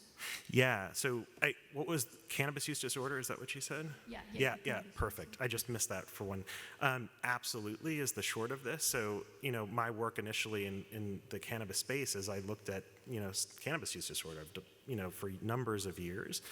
And really, when we're thinking about this, and this is why we have a pharmacovigilance program, and why we're thinking, and really trying to understand differentiation between, THC-heavy, CBD-heavy combinations, not just from a therapeutic perspective, but also from an abuse liability perspective. And we just brought in, for example, the guy, Ryan Lanier, he did the abuse liability stuff for GW when they had Sativex and Epidiolex. Like, we're studying it, we're tracking it, and we're trying to minimize risk for the development of things that are, of course, of critical problem in this space. Mm-hmm. And are you also looking at treatment of cannabis use disorder? We have not yet.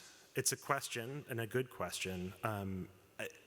It's a tough space, right? I mean, there have been people that have looked at this, Dave Alsop and others, right, and trying to figure out whether cannabinoids could be used, at certain doses or whatever for cannabis use disorder. The evidence is a little bit mixed, but open to it for sure. Yeah. Hey. Marcel, your product line, Spectrum Therapeutics, reminds me of the Spectrum Research cigarettes. Right. I think NIDA probably had the rights to Spectrum. Are you saying that I should watch my back? Well, I think the name Spectrum came from the range of nicotine. Sure. Unique dosage formulations.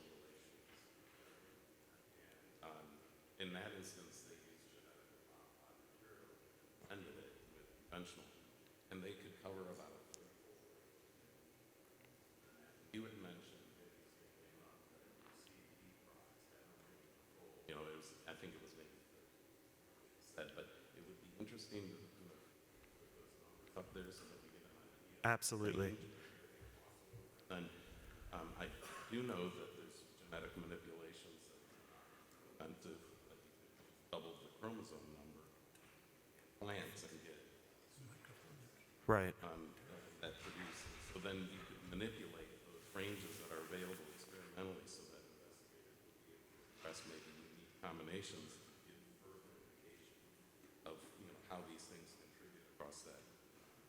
And then, of course, it could extend to the phytocannabinoids. So I think that it's very interesting, the branding and the color coding. Right. But it goes to something that I think helps, and the FDA is used very effectively, right? In all of these recent studies that have indicated that by reducing nicotine exposure to you can influence Right. use liability.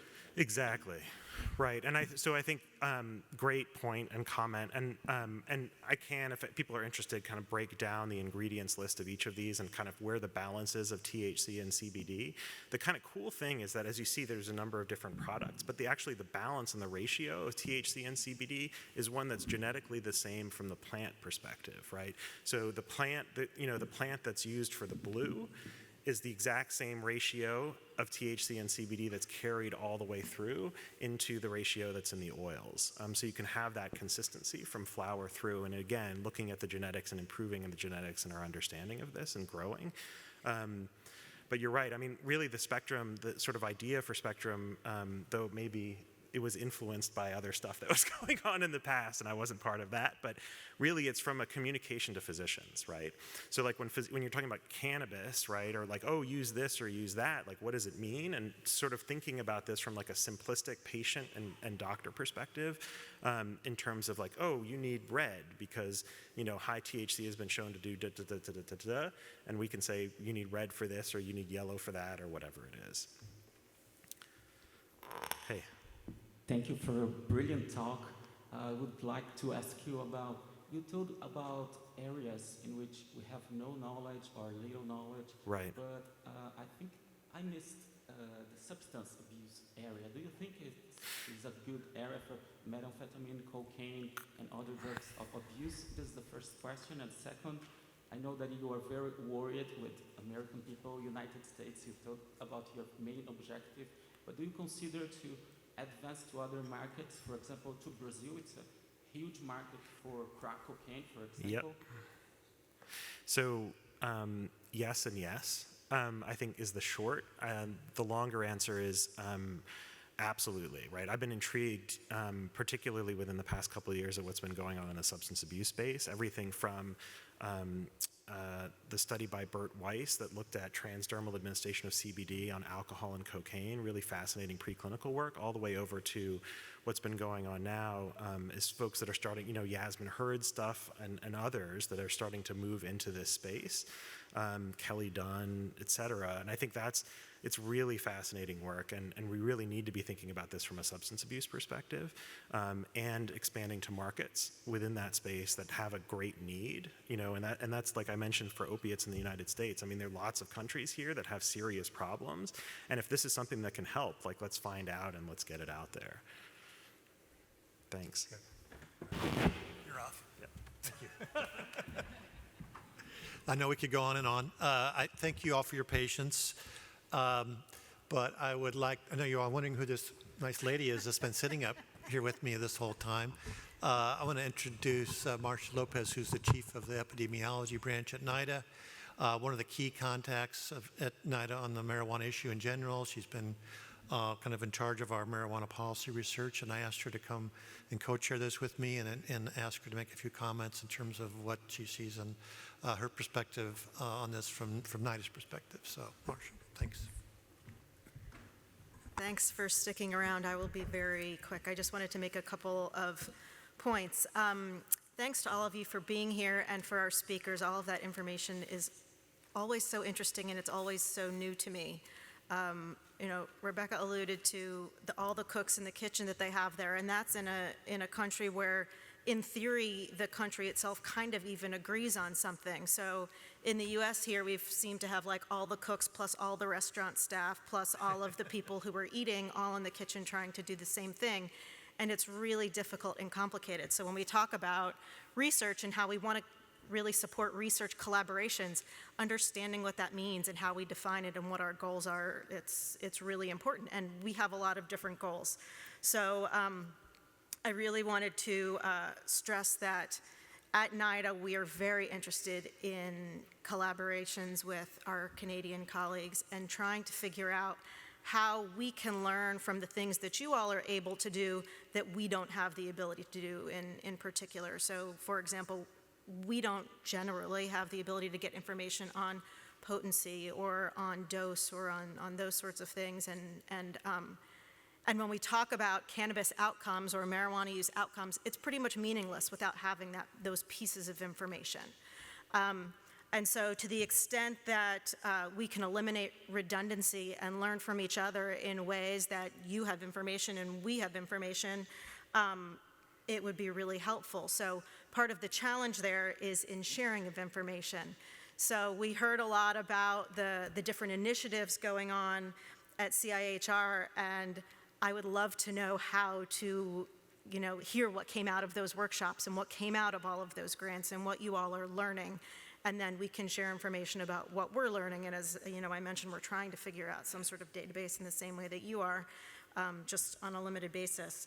So how we get all of these different government health agencies, the researchers, the private companies, all the people who are working in this cannabis space in different areas to really talk to one another. And really looking for opportunities to drive the research and our understanding in this area forward. So that's really all I wanted to say, and I encourage anyone who is interested in research in this area to please get a hold of me or someone at NIDA, and we'd love to fund your work. Thank you. Thank you. Thank you, Marcia. So, okay, so that brings to an end our morning session. We're going to start again this afternoon at 1:45. I'll see you back then. Anything else I should say? Well, if you have a travel award, don't forget to talk to Lisa. I know you won't, but Lisa outside. Okay, see you at 1:45.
Are we on? Yeah. I think it's time to go ahead and get started. Thank you all for coming back from lunch.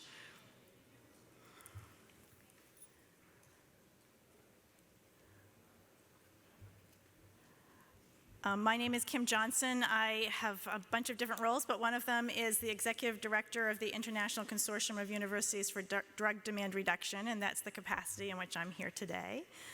A lot of the work today's been interesting for me and yesterday as well, thinking about basic research and clinical research, and what I'm mostly interested in is applied research or translational research. And so thinking about for any of you that are new investigators, for example, you follow Dr. Sate's advice from yesterday and you get your paper published, and then what happens? Well, if you're lucky, lots of people cite it, and you get promoted and you get tenure, and your career is wonderful. But a lot of times, even great research doesn't get used in the field at all. It's actually sort of astounding to me. One of the things I've been fascinated about in my career is how often policymakers and practitioners use the things exactly the opposite of what research says. And so how we get our research used and how it gets translated so that it's useful for the people that are using it is something that I've been very interested in. And so part of my work with the International Consortium of Universities for Drug Demand Reduction, which is a very hard thing to say, but I've gotten pretty good at it now, is working with my colleagues all over the world around this issue of how research gets translated, not just, by language is one thing, but also into practice for people that, in a way that people can actually use the research, and also culturally, right? So much of the research, probably most of the research around addictions in the world is funded by the U.S., is done. The evidence-based practices are created in the U.S. and Canada and Europe, and then the rest of the world is told this is what's evidence-based, adopt it. So today, I have three of my esteemed colleagues who are going to talk about how they have translated or adopted or decided to use various types of research and practice. So we have three presentations that I think really flow well together, and three presenters who are from all different parts of the world. I want to introduce the presenters first. We have Dr. Irina Pinchuk, who is the director of the Ukrainian Research Institute of Social and Forensic Psychiatry and the Drug Abuse Ministry of Health in Ukraine, and is the in-country director of the SAMHSA PEPFAR. Do I need to spell those out? Do you know those acronyms? The Substance Abuse Mental Health Services Administration. That's a U.S. government agency. That's really a services agency. And PEPFAR is I forget what it stands for. It's the President's, it's AIDS funding. It's the President's Emergency Program for AIDS Relief. Thank you. It's HIV funding. So she is the director of the SAMHSA PEPFAR International Addiction Technology Transfer Center. There's a lot of acronyms there. And she is an addiction psychiatrist by training and has over 90 publications in mental health and addiction research, and has been honored with multiple awards for her work in Ukraine.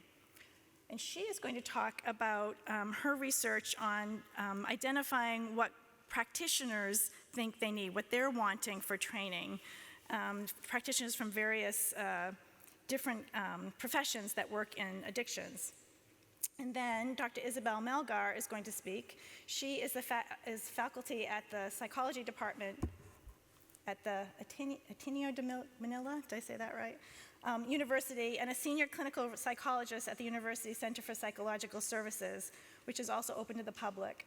She is actively involved in training health workers and implementing community-based treatment